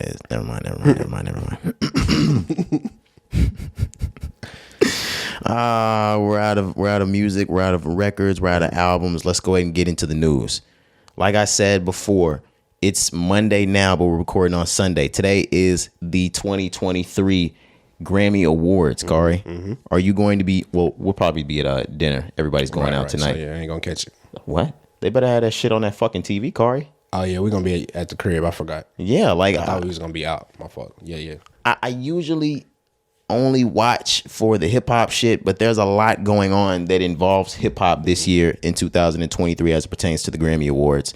They're having the 50th anniversary of hip hop. I think it was that this year or was that last year? It might have been. I think it was last year, to be honest. It might be this year. 73. I think 73 might have been the year of the DJ Kool Herc party. Okay, so then it's this year. Yeah. So if you don't know, DJ Kool Herc, there was a party back in the 70s that basically started hip hop. It's what's crowned as the beginning of hip hop. And that's 50 years out now. And it's being honored at the Grammy Awards. They're going to have an entire performance celebration for 50 years of hip hop. And it's starring some of the biggest of the big. It has Big Boy, Busta Rhymes, Spliff Star, De La Soul, DJ Drama, DJ Jazzy Jeff, Missy Elliott, Future, Glorilla, Grandmaster Flash, Grandmaster Melly Mel, Scorpio, Ethiopian King, Ice-T, Lil Baby, Lil Wayne, The Lox, Method Man, Nelly, Public Enemy, Queen Latifah, Raheem, Rakim, Run DMC, Salt and Pepper and Spinderella, Scarface, Swiss Beats, and Too Short. God damn. That's legendary.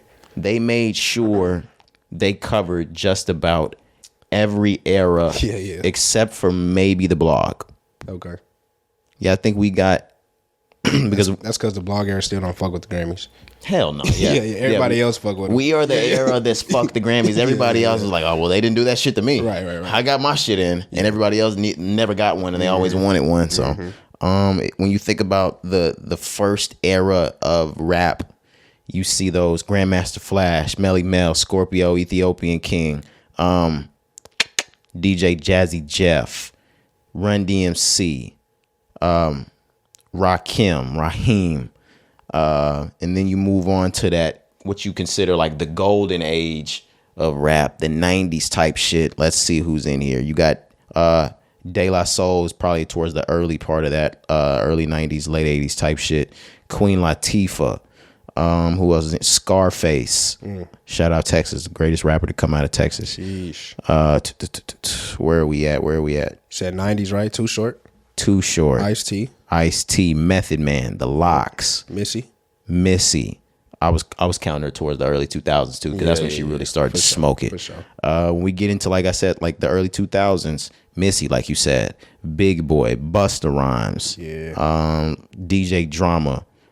Where are we at with it? Lil Wayne, Swiss Beats, and then we got people from now, Lil Wayne, which I already said. Yeah, Lil Baby, Future, Glorilla. Yeah. So like you mentioned, every era, every form, shape of hip hop, and LL is gonna introduce it. Oh, okay. Yeah, man. That's lit. I ain't gonna lie, man. The Grammys, Questlove will serve as the producer and musical director. Of course, he's gonna always have a foot in, Black Thought will narrate it. Wow. Oh, they going crazy. Still fuck the Grammys, but it's still fuck the Grammys. At least that's cool though. Like for real, because Jay-Z set to perform too. I said before, when it came to the Grammys, the reason why, people talk about it so much is because like we don't get recognized for shit we should get recognized for. It's certain categories that other people should win that are more deserving, and then they don't win. So I've always been like, the Grammys don't give a fuck. They don't care. They do that shit on purpose. So it's good that hip hop is being acknowledged here, and it's being acknowledged by people who are actually a part of hip hop. Yeah, I still want to see some fucking wins though. Like, me too. In the correct winners. Right. Of course, I'm still standing on it. I'm not giving support. I'm just saying that's cool. That's good, bro. He had to stand, like he had to let everybody know. Disclaimer: Hey, I'm not supporting this shit. Yeah, bro. I'm standing on everything this episode. Absolutely, this nigga's doubling and tripling the fuck down. Yeah, man. The fuck is going on in here? No. But I do want to highlight some of our other incredible black artists that are performing tonight, and artists of color, not just black. We got Mary J. Blige that's performing for one of the first times. Bad Bunny is performing. There's a Latin Grammys, but fuck that. I'm not saying fuck the Grammys or the Latin Grammys, because shout out to the Latin Grammys. They still do that shit, but yeah, put them on the biggest stage. Bad Bunny is so fucking big. I don't even know why we have a Latin Grammys. Facts. Like, at this point, it shouldn't be. Put those fucking awards in the Grammys. At this point, bro, he has the number one music out. Now, I'm not Latin, so if the Latin community is like, nah, we fuck with the Latin Grammys, leave that shit there. Leave that shit there, because we don't have a hip hop. If we had a hip hop Grammys, yeah, that would be crazy. We probably wouldn't say shit to anybody. Yeah. Or no, we probably would still be crying about how we're not a part of the actual Grammys and all these other niggas get to be. Especially us. Yeah. Oh. They shutting us out again. Yep. Oppression. Oppression. And it's Black History Month. Y'all can't for that. Y'all can't hold this fucking award ceremony in February. I was going to say, if we had the Black Grammys separate and they did the real Grammys in February, you talk about disrespect. Eat dick. For real. Look at us getting fake mad. Like, we getting heated over nothing. They're not even doing that shit to us. Nah, but like, they just create a narrative in their heads. Yeah, that's fuck. Like, imagine if they did the fucking Grammys during Spanish Heritage Month. I'd be mad at if I was part of the Latin community. Facts. Nah, we gonna get y'all on the Grammys. Yeah, fuck that. Got something to say. And fuck them. The Latins got something to say.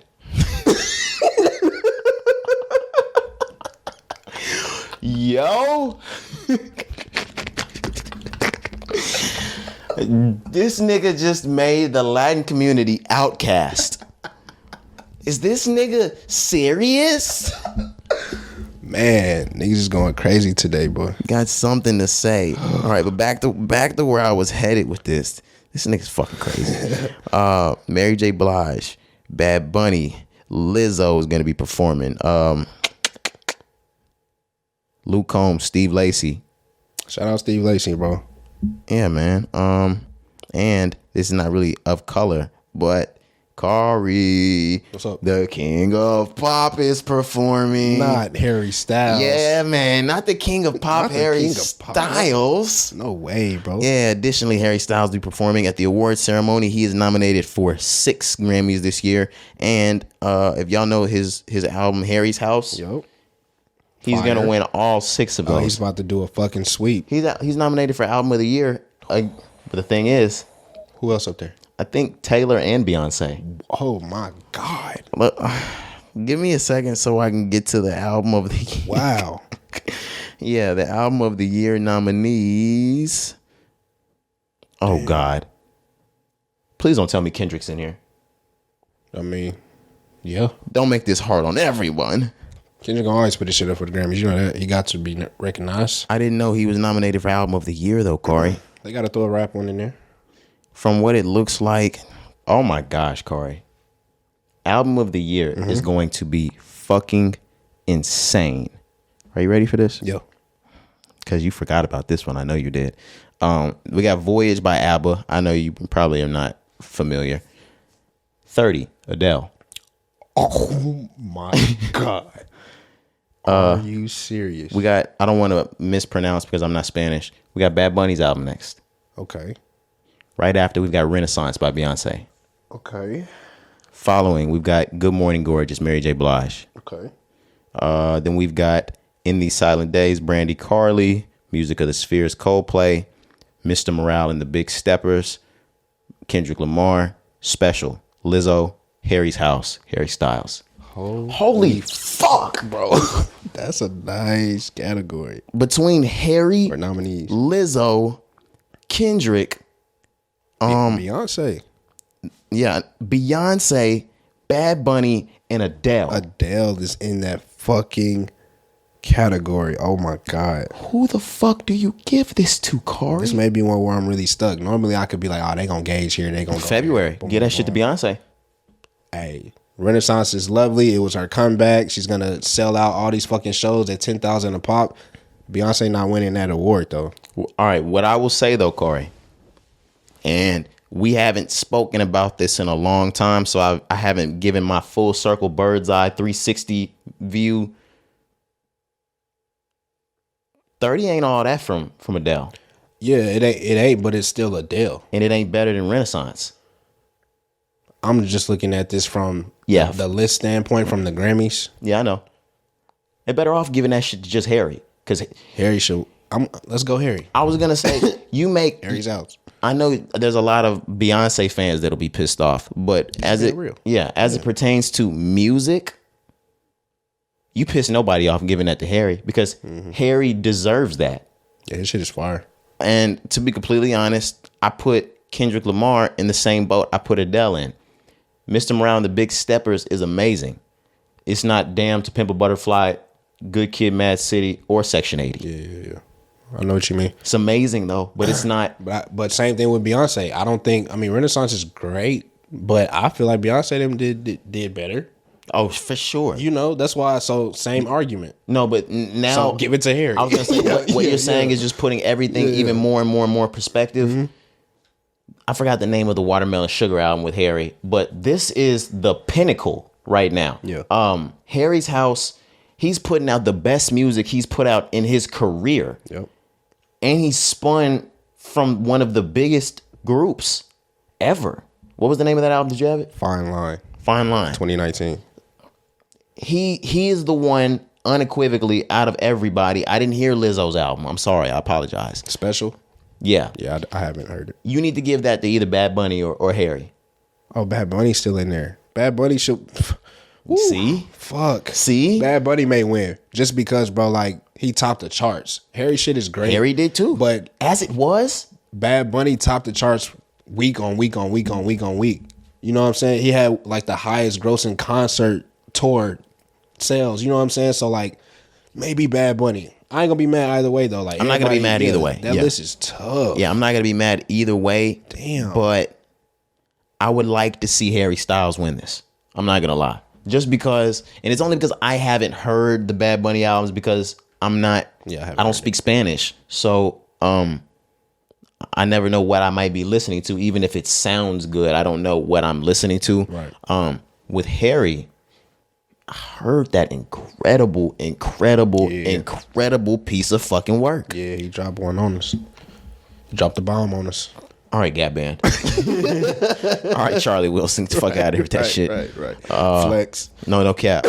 But that, and especially in speaking about the Kendrick Lamar thing, Adele, shit like that. Mm-hmm. With 2012, when he was nominated for Album of the Year and Rap Album of the Year against Macklemore, and I think he ended up losing the next one to like Beck or somebody like that same year. But I don't feel the same way if Kendrick Lamar doesn't walk away from this one a winner. That was one of his best pieces of work. Good Kid, Mad City. I was pissed that he didn't win. If he doesn't win this, I'm not tripping. Now there's some hip hop awards that he's nominated for that he's gonna take home for sure. For sure. And he's the name that now they used to just pick the white names, but he has such critical acclaim behind his name. Mm-hmm.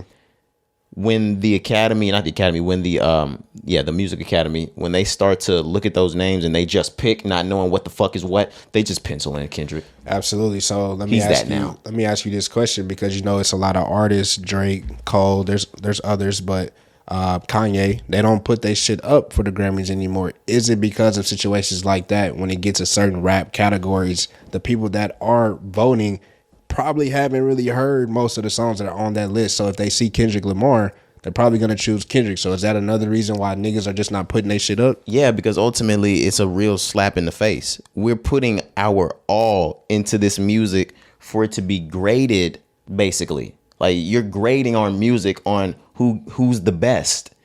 And it's motherfuckers that ain't the best that get chosen. Agreed. Like Kanye West went out and he spoke, this was years and years ago after the Taylor Swift shit. And he was like, imagine a little girl that all she wanted to be was like a singer for the rest, like for her career. That's what she wanted to be for the rest of her life. And she wanted to be rewarded for her work. And you had to watch Taylor Swift win that shit over Beyonce, who had arguably one of the greatest music videos of all time. That shit beat Dancing in Love. I mean, not Dancing in Love, Crazy in Love. Yep. I know what you mean. So, like, that's discouraging to that little girl that's sitting there like, oh, why the fuck would I even want to do this? Right. When you know you got the best, the quality of my work will never be rewarded. Yeah, it makes sense, bro. So them niggas do that shit. Like, they put out their best work, and y'all don't even reward the quality of it. Y'all just pick. Nah, nigga, I'm not gonna let you down me. I'm not even gonna give you the stupid. I'm not gonna let you get the chance. You're not even getting the chance to grade my fucking work. Fuck you. Yeah, so like I don't. Yeah. People that do submit their work, ballsy, brave, and like everybody wants a Grammy. Every NBA player wants to be an NBA champion. Right. So yeah, do it. Of course. But if you don't submit your music, I have no problem with that, and I respect that shit. Right. Stick your feet in the sand. More of the story. Fuck the Grammys. Yeah, which is why did J. Cole ever come out and say thank you for his Grammy? Maybe. Because if he didn't, like, I respect that. Feet in the sand. Fuck the Grammys. I think he really thanked 21 more than anything. Okay. If he did, if I remember, but I can't be 100% sure. But yeah, whether or not it would be cool, I guess. I could never imagine J. Cole at the Grammys. Yeah, at this point, like he'll never go back to the Grammys. Yeah, they memed him that year. that was what made him say fuck the Grammys. Yeah. When they put that meme on him when he lost album of the year or rap album of the year, he would have never went back. He never went back, bro. He took his mom and shit. That was embarrassing for him, bro. He brought his mom to the Grammys and he lost. And guys, I don't know if y'all know, because I remember a lot of artists talking about this. And there's going to be some fucking conversations and choices that we're going to have to make as we start to propel in our heights in this podcast shit. Award shows. You get one ticket and the next one's like $25,000, Kari. Damn. So they get paid, though. So all you niggas that ain't mom, like, yeah, you'll probably get a +1. I'll get a +1. And then because I already have family members. They're like, oh my God, when you blah, blah, blah, blah, blah, blah, blah, blah, blah, I want to. Even the BET Awards seats ain't cheap, baby. No cap. Real talk. Okay, that's the first one we get invited to. Exactly, that's my point. Like, we starting at the bottom and you still ain't going to be at the house. Niggas make the Grammys, you're definitely not coming. Y'all can come to Grammy weekend. Yeah, we can turn up in the city, wherever. We can get a B&B. You get a B&B. B&B, and we can do our thing. We can do a B.I.G. in the B&B. You feel me? But the day of, you can go to the shit right before the BET. You can go to the BET Experience. You can go to the BET Experience, the red carpet experience. Right. But as soon as them doors open up, you turn your little ass around. Yeah, man. I'll get you an Uber. Yeah. Or I'll set you and whoever you want to bring on the trip up with a really nice dinner. Yeah. I'm gonna take care of you, bro. I'm gonna take care of you for sure. And like, It's just the recording. When it comes back on TV, we'll be sitting together watching it. You know, no big deal. The fuck out of here, man. Fuck out of here, man. Are we out of that? We're still in the Grammys, but I think we pretty much touched on everything outside of the performances from like the hip hop artists. I know Jay-Z, who was it? DJ Khaled. That song God did. Yeah, Jay-Z, DJ Khaled. Yeah, the ones that we highlighted. Rick Ross is gonna be there. That he on that song, right? The God did song. Ain't Rick Ross on that song? Yeah, but I didn't hear anything about Rick Ross performing. I thought they was all performing it together, type shit. Maybe I'm wrong. Maybe I'm wrong. I'll double check. Ever since Rick Ross lost that little Reebok deal, I doubt he's gonna be at the fucking Grammys. It says Lil Wayne. Wait, no, it just say Jay-Z. It said, this is from Variety. Earlier this week, Jay-Z will perform with DJ Khaled at the Grammy Awards on Sunday night. That was before it was revealed that Lil Wayne would be too. Okay. In the All-Star Live Performance nominated song, God Did, that also includes his featured guests, Lil Wayne, Rick Ross, John Legend, and Friday. Sources say God Did is up for 3 awards. So, yeah, I don't think everybody's coming, but Jay-Z will be there. Okay. My bad. No big deal. I thought Ross was going to be there. Nigga, I'm trying to get Ross some time. Yeah, he said some shit. He put Molly on her snow cone. She didn't even know it. Snow cone. Bro. What did he say? Put Molly on her what?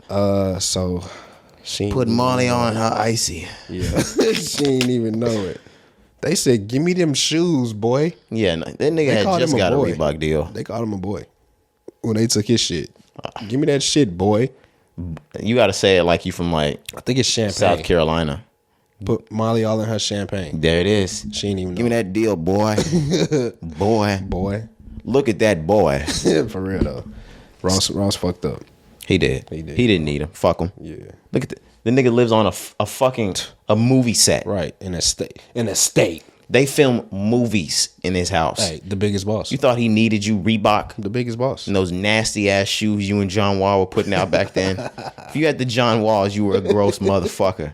I want y'all to know that. If you had the John Wall and you wore the John Wall jersey while doing the John Wall dance, you're a gross motherfucker. Yeah. I don't care how much you like the Washington Wizards, nigga. Or John Wall. No cap. If you had to get a Washington Wizards jersey, who are you going with first, John Wall or Mike? Mike, but I'm going with. I might go with Bradley Beal in this bitch. Yeah, that'd be tough. I'll probably get that old school Mike though. That shit fire. I wish Mike would have been good over there. I feel like I'm missing somebody. That shit that's like a legend from colors fire. From Washington. Bullets. Wilt? He was with Washington? Was he? Yeah, I think I have a. I don't know, bro. I don't know. I don't give a fuck about the Wizards. He fucked 10,000 women. He probably played for them. Wilt is still. Nah, maybe he didn't play for the Bullets. I don't fucking know. Why are we even talking about this? I don't know. Let's keep moving on. DJ Drama, let's tread lightly. Friend of the show. Yeah, friend of the show. DJ Drama said Lil Uzi's "I Just Wanna Rock" has replaced Meek Mill's "Dreams and Nightmare" as the new anthem for the Philadelphia Eagles. Do you agree? I want to start off by saying I love DJ Drama. Okay. Hello. Hello. What's good? How you doing? Only love. He's saying this because the Uzi's his artist. Of course.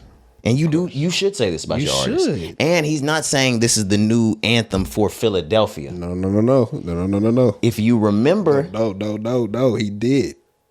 He said it. He said this is the new anthem for Philadelphia and the new anthem for the Philadelphia Eagles. So tread lightly. Maybe walk back what you said because I have so much to say about this. I'm walking it back. I'll give you the Eagles, bro. Whatever. I don't give a fuck. And it's only because Lil Uzi just walked the Eagles out of the tunnel last week. And Lil Uzi's from Philly. We already know. Of course. But I can't condone that. Now with the Philadelphia Eagles, yeah, you can have it. Yeah, like you take it. Fuck the Eagles. I don't give a fuck about the Eagles. Yeah, I don't care. What the hell? Y'all can have whatever song you want to come out to. Yeah, like him and Jalen can do whatever they need to do. Whatever, bro. But the city of Philly, I'm not giving that I Want to Rock, and I'll tell you why. Meek Mill, obviously, we know that song has lasted. The song is like 10 years old at this point, I think. Mm-hmm. But Uzi's song is a trendy dance right now. Yeah, it's not no gangster shit. But dance songs don't last forever. The kids are not gonna be doing that I Wanna Rock dance when they're 20. You know what I'm saying? And there's no lyrics within it that you can just chant forever. Exactly. What is everybody gonna scream? I just wanna rock. We're not gonna be doing that. That time is gonna pass. That era is gonna pass. We don't do shit that we did as kids. Kids are not gonna be doing that shit when they I don't grow do up. that shit now. Of course, but I'm saying that's their song right now. So I'm saying like whatever was our song when we was kids, Harlem Shake, whatever the fuck we had going on, all the jigging and shit we was doing. We don't do that shit no more. Whip, watch me whip. Watch me nay nay. Watch me nay nay. We don't do that shit no Watch more. me whip.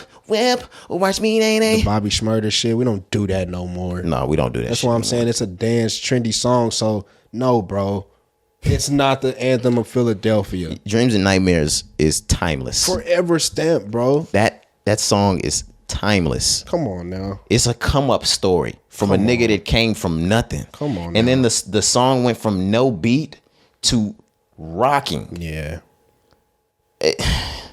You can't put a stamp on a song yourself and expect it to go there. Exactly. It has to go there on its own. Yup. And after that, we can call it the classic. Like That's 100. Before I Let Go by Frankie Beverly, like niggas didn't, I wasn't around, but I'm sure niggas didn't stamp that first and then it became the song. Right. No, that shit got rang until it became a point where everyone played it, and then they played it at all the family reunions where it just became that family reunion classic. And just like you said, Dreams and Nightmares, it didn't start out that way, and then it became that way. And now every time you go out, I promise you, every time you go out to the club late night, you'll hear Dreams and Nightmares at least once. I promise you. I'll bet 100. Kari, me and you had a bet going. What? 2021 Who's bringing up other shit? at Hoppy's birthday weekend. Sorry. Okay. We were going from like we were in a bunch of clubs that weekend. Okay. Oh, okay. We were going back and forth on how many times that night we heard Dreams and Nightmares. We only went to 3 or 4 clubs, but we were out till fucking 5 a.m. Shout out 5 a.m. Yeah, I remember. Probably heard Dreams and Nightmares somewhere between 8 and 14 times. Yeah, like no lie. No I'm not lying, fucking bullshit. We were in 3 clubs max. Yeah. I remember now. We heard Dreams and Nightmares 8 to 14 times. Yeah, that's my point right there. We're not hearing I Wanna Rock like that. First off, it's not getting played in the club. Maybe once. I was gonna say maybe once, just on some funny dance shit. You know, that's the trendiest song out right now. But after a while, the niggas gonna be looking at the DJ like, "Hey, yo, Stop playing that shit, nigga. turn that shit off." That shit is not like. I'm sorry. The club is not for lame niggas, and it's not for quiet people. Niggas want to hear gangster shit, and it's not even just bangers. Niggas want to hear gangster ass shit, Right. and things that make ladies want to throw the ass. Mm-hmm. Nobody's listening. Nobody's listening to I Just Want to Rock in the club. Yeah, bro, it's not happening. Dreams and Nightmares is a club record. Yeah, not happening. But like you said, DJ Drama, I understand. It's your artist. It's Philly. You got to do that. You gotta do it. You gotta add more to the song. You got to promo your artist. Right. Or like you got to boost them up. Yeah, you gotta keep doing it, bro. So it makes shout out sense. DJ Drama for that. Yeah, all in that is love. Oh, look at that shit. Oh, that's funny. But Meek Mill had a Sick. response though, bro. He had a response. He said, the intro been lighting the world for 10 years, like I said, like shaking rooms for years. So just everything that we said, bro, like it has this shouldn't even be a conversation. But once again, I understand DJ Drama. That's not even a metaphor or like a simile, like or an analogy when he's saying shaking rooms for years. Mm-hmm. When that beat drops, you can feel the room shaking because there's so many people going crazy. Yeah. Every single time. You can just feel the room shake. Yep. No exaggeration, bro. Hyperbole. That's the word. No hyperbole. Yeah. Yeah, I did my D2Ms growing up. Don't worry about it. Wait, we was paying attention Yeah, to class, come on nigga. now. AP. I was gonna say English was cool. I fuck with English. Yeah, but no, pop smoke type shit. Shake the room. Yeah, for sure. But yeah, nothing but love, DJ Drama. We know what you're doing, but absolutely. Stop that. Never again. Don't say that no more. Yeah, no, you can't say that no more. Like that's prohibited, sir. Yeah, bro. Don't say that no It's more. prohibited. We were talking about the Grammys. I want to move into the Super Bowl, specifically into Rihanna, because we already know that she's set to do the Super Bowl halftime performance. Right. but we just got a headline, and I'm glad that I got it from Hot New Hip Hop, so I could say it's confirmed. Okay. It just came out that Rihanna's Super Bowl performance will reportedly be followed by a massive comeback tour. Okay. It says, I'm just going to start where it says. It says it's Rihanna's world. We're just living in it. It says, according to The Sun, the bad girl, a.k.a. Rihanna, could be heading out on a North American tour later in 2023. And the other parts that I saw more than this. There it is. She has her North American dates ready to announce for 2023 after the Super Bowl. It will be a matter of time before she announces European dates for 2024. We call that a world tour. Not a world tour, your girls tour. Your girls tour. Shout out ASAP. This is letting us know everything we needed to know right there, Kari. That's it. That's it, man. It's here. I was talking to my sisters, and they were really under the assumption that she was going to spend the money on a world tour to do her greatest hits or some shit. Are we serious? I didn't have to do much convincing. They weren't arguing. They were like, "You still not getting an album?" Oh, no. Let me tell you something. Listen here clearly. Let me make this clear to everybody. Right. World tour, and you've lined up. You have a newborn child, and you've mapped out 2 years. Oh yeah, you got an album out. Yeah, bro. So the tour, all of that, but bro, the Super Bowl is the most watched. Yeah.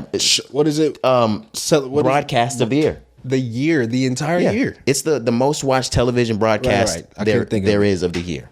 So you're going to be in front of everybody's face in February for the Super Bowl. You already going to announce your tour, all that bullshit like we said. You're going to smoke the shit up. Your nigga's coming out with his album. You know album is coming, man. We're finally getting that Rihanna comeback like we've been anticipating. Now I'll agree with you and Hoppy.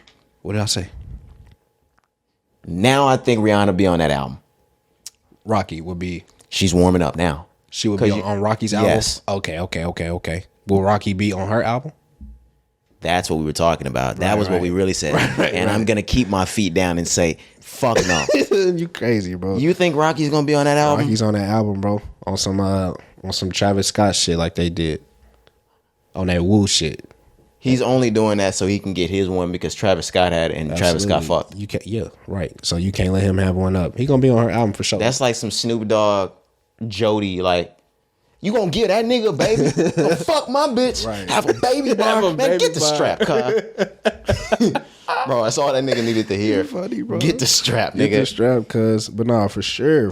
Whether it's just some ad-libs or a little speech or something, bro, maybe they do something together with the baby. This is different. They have a child together. He's definitely gonna be on this album. Yeah, nigga, an interlude.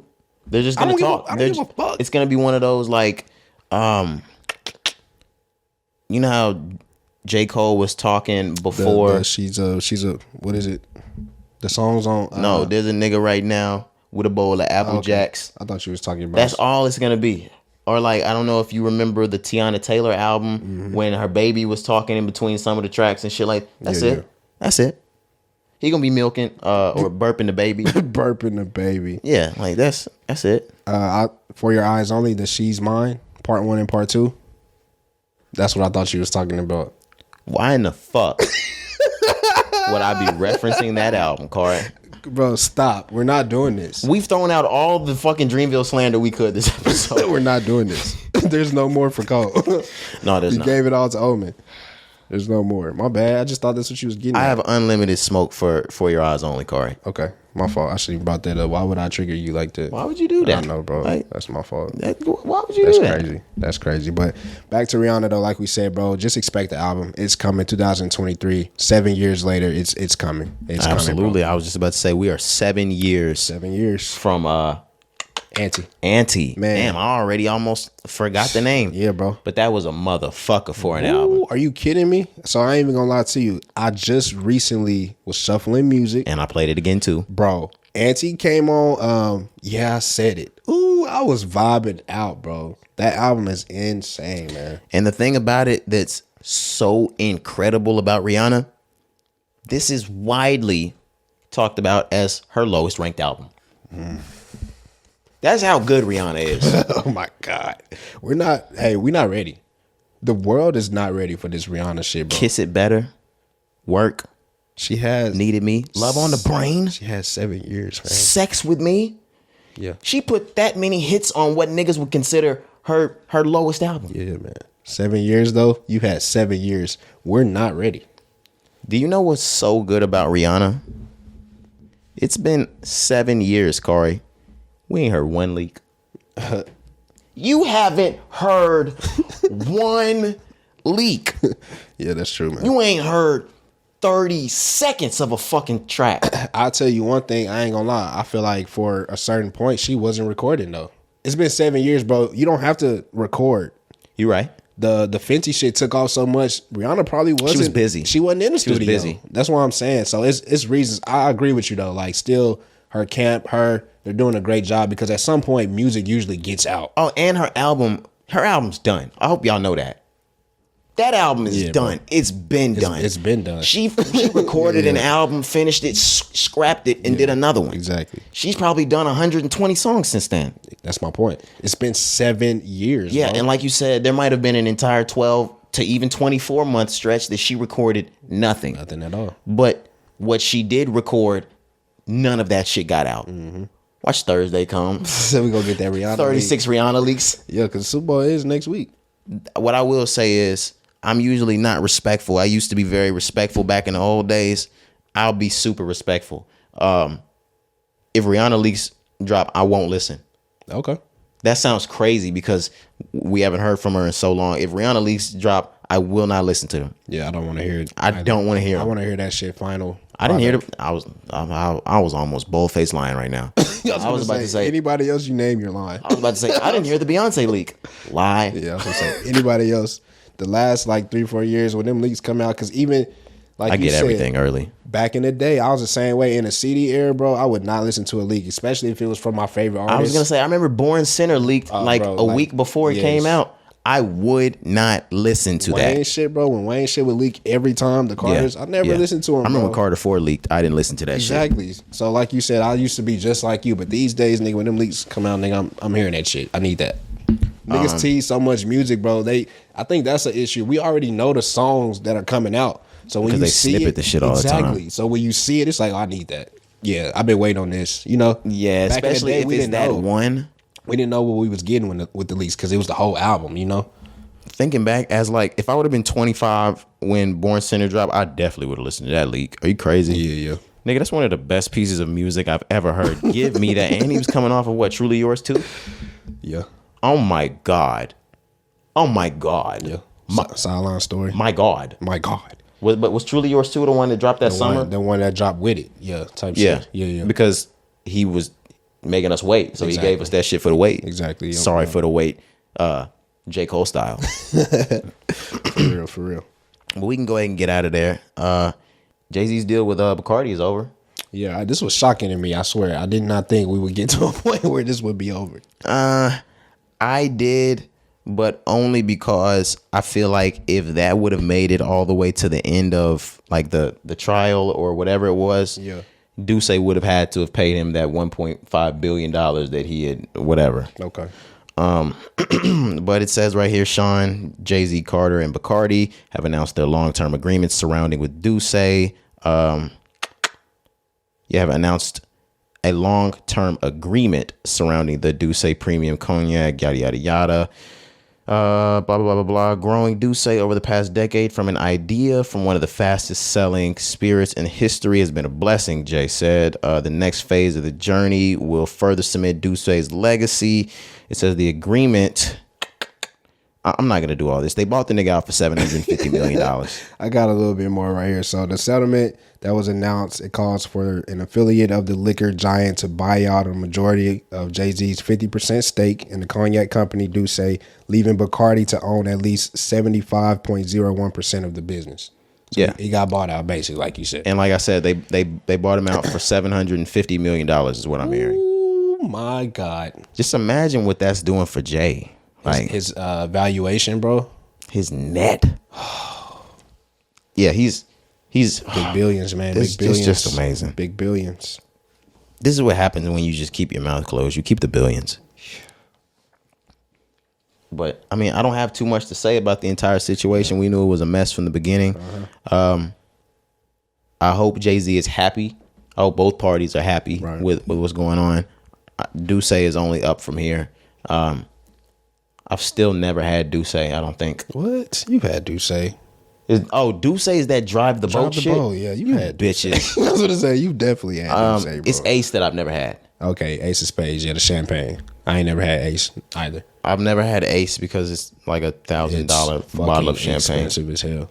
And to me, I'm like, bro, is champagne like? Do it really taste different? Like, I ain't had too many different like variations of champagne, you know? So yes, the champagnes do taste different, but does Ace of Spades really? Is it worth that price? The reason why I will say it is because as we move up and up and up with champagne, that I'll say it's probably worth it. I've never had it, like I said, so I can't speak to it. We had Dom Perignon. Cardi, this shit had us drunk in a half a cup of champagne, and that was in a flute. Yeah, Dom P go crazy. That Ace? Yeah, it'd probably go crazy. I'm just asking because, like I said, I've never had it, but I'm glad you brought up Dom P because that's like $200, $300, $400 a bottle, and that shit'll get you there quick, fast, and hurry. We were on the bus drinking the Dom P. I was a half a cup in this shit feeling it. I mean, that is strong ass champagne, but they find a way to make it taste good. Yeah, that shit fire. But yeah, there's definitely different types of champagne. Like my favorite, because like I'm a champagne person. Yeah. I like it's called a demi-sec. It's almost like, it's almost a wine, but it's not. It's super, super, super sweet. Like, say it again. Demi-sec. Demi? Yeah, Demi, like Demi Moore. Okay. Demi Lovato. Demi-sec. Heroin. Suicide. Never mind. Dallas, Texas. 411. What was it? 811. What's the number? I think it was 411. I think I can't remember. You call one of them numbers? Yeah. Never mind. But no, sec. How you spell that? SEC. Okay, Demi-sec. Okay, baby. I think I've seen it on menus before. Now that you say it, but yeah, I've never. It's sweet champagne. Fucking love it. I don't like the bitter shit. Okay. I like it more. So, I mean, it's bitter either way, but we can get it sweet. Yeah, let go ahead and do that. Do that. Let's move on. We're out of Jay-Z. Neo is a stupid motherfucker. No, I'm just kidding. Nah, bro. Neo's crazy though. Real talk. Neo is crazy only because I know a bit of this story. Same. That's why I wanted to say, like, yeah, he's insane, bro. Neo. You know what he did? He's a big fat cheating motherfucker. Yeah, but he made his wife, right, allegedly, like, get her tubes tied, right, and then cheated on her. And had a baby with the other woman. But he had his wife tie her tubes because he told her he didn't want any more babies. And she did that just for him. Yeah, that's tough, bro. Then went and had a baby. Oh my God. With another. Yeah. You niggas, boy. So he was going through a pretty nasty divorce. And this is finally getting finalized, and all of the documents and the what's and the details are starting to come out. Yeah. And we found out that Neo is set to pay his ex-wife nearly $2 million after finalizing his divorce. From what it said he'll pay his ex-wife $1.6 million in a lump sum to balance out their real estate holdings and $20,000 for moving expenses. Additionally, he agreed to cut her a $150,000 check to buy her a new car. He also is set to pay $12,000 a month in child support, along with his $5,000 a month alimony for the next 3 years. Oh, they breaking the bank on this nigga. They're breaking this nigga like a pimp and a hoe. Like a pimp. They breaking that nigga. Yeah. That's how you break a bitch. You break a bitch. That's how you do it. That's how you break a bitch, nigga. That's P. Man. Yeah. That's tough, bro. I just talked to y'all about how we could just get the rings and like not do the actual not actually file the paperwork. Yeah. I want y'all to know, if you're gonna marry me, we're not filing that shit. Come on. For real. No paperwork under the table. Oh my God. Just never happened. Do you think you're taking that from me? Yeah, bro, that alimony gets crazy. And then women always want to say shit like, if that's the mindset that you're going into the marriage with, then I don't even know if I move. Like when guys introduce the prenup shit, like, if all you're thinking about is breaking up from the beginning, how are we gonna get anywhere? I guess we're not. I guess it's just not gonna work out. I guess we're not doing this then. I feel like to a certain point, bro, you gotta get paperwork though. For like, why? For situations where you apply yourself like as married when it comes to like filing taxes and things like that. That's what I'm saying. Like, you got to have a marriage certificate in certain situations if you're going to say you're married. I'm not going to say that. Right. That's what I'm saying. So between me and you, like, this is you talking to your lady, right? Between me and you, we're married. We'll say we're married. We'll get the rings. But when it comes to like filing paperwork, I'm single. That's what you're going to do? Yeah. That's crazy. You get the ceremony. Her dad pays for it. Her dad is not paying for that shit with no paperwork. They're really just paying for a banquet. Oh my God. Getting married without the paperwork is just a banquet. Fam, that's funny. But is that not like, but the thing about it is, I know, I get you. I know why you're saying that. What is easier about filing that paperwork, Kari? Or does it only make your life harder? Or if this is a seesaw, which side is the heavier side? The bad or the good of signing that fucking shit? The bad, depending on how the marriage goes. Of course, that's what I'm saying. I get your point. And I get your point. This is another thing that I've been asking people all the time. Marriage is something to me that's really just a good idea. It's the shit just sounds good. I know, like, it's what a lot of people dream of, and like I would want to be married one day too, but if you want to put it to real statistics and probability type shit, how many married couples, I mean, I know your parents are married, how many married couples do you even fucking know, as opposed to the ones that you know that divorced? I can't even think of, like, outside of your parents, I can't even think of a family that I know that's married. That shit don't work for nobody. Like, it works for some people, and by nobody, I mean, like, I know what you mean. The large majority, that shit doesn't work for. Yeah. Why the fuck are niggas still going with shit that for decades on decades on decades? I'm sure the divorce rate is at like 80%. Oh, these days, yeah, it's super high. Why do niggas still do that shit when it's statistically proven to be bullshit? Yeah, that makes sense, bro. When you break it down, I'm gonna still get married though. I look forward to it, bro. Me too. Yeah. But just because it sounds good. Yeah, facts. Just because that just is what it is. Like, it's the quote unquote American dream type shit. Yeah. I know what you mean though. It makes sense, bro. It does. And then even like with my family, because like you mentioned, obviously my parents are still married, but within my family, they're like the only married couple, bro. Yeah. Like, and outside of that, for real. Can you think of many married couples? It's a few. I could, like, really, but not like the majority, like you said, are not married or divorced. You know, a shitload that have divorced though. Absolutely. This shit is just on paper. That's why I'm saying, if I want to get married, we can be married without the paper and make shit a lot easier on everybody. That shit makes things easier for everybody. It do. You don't have to, who gets the house, who gets the this, you can all figure that out on your own. If you wanted to come to your own terms on your own, you can do all of that without having a judge come in between that shit.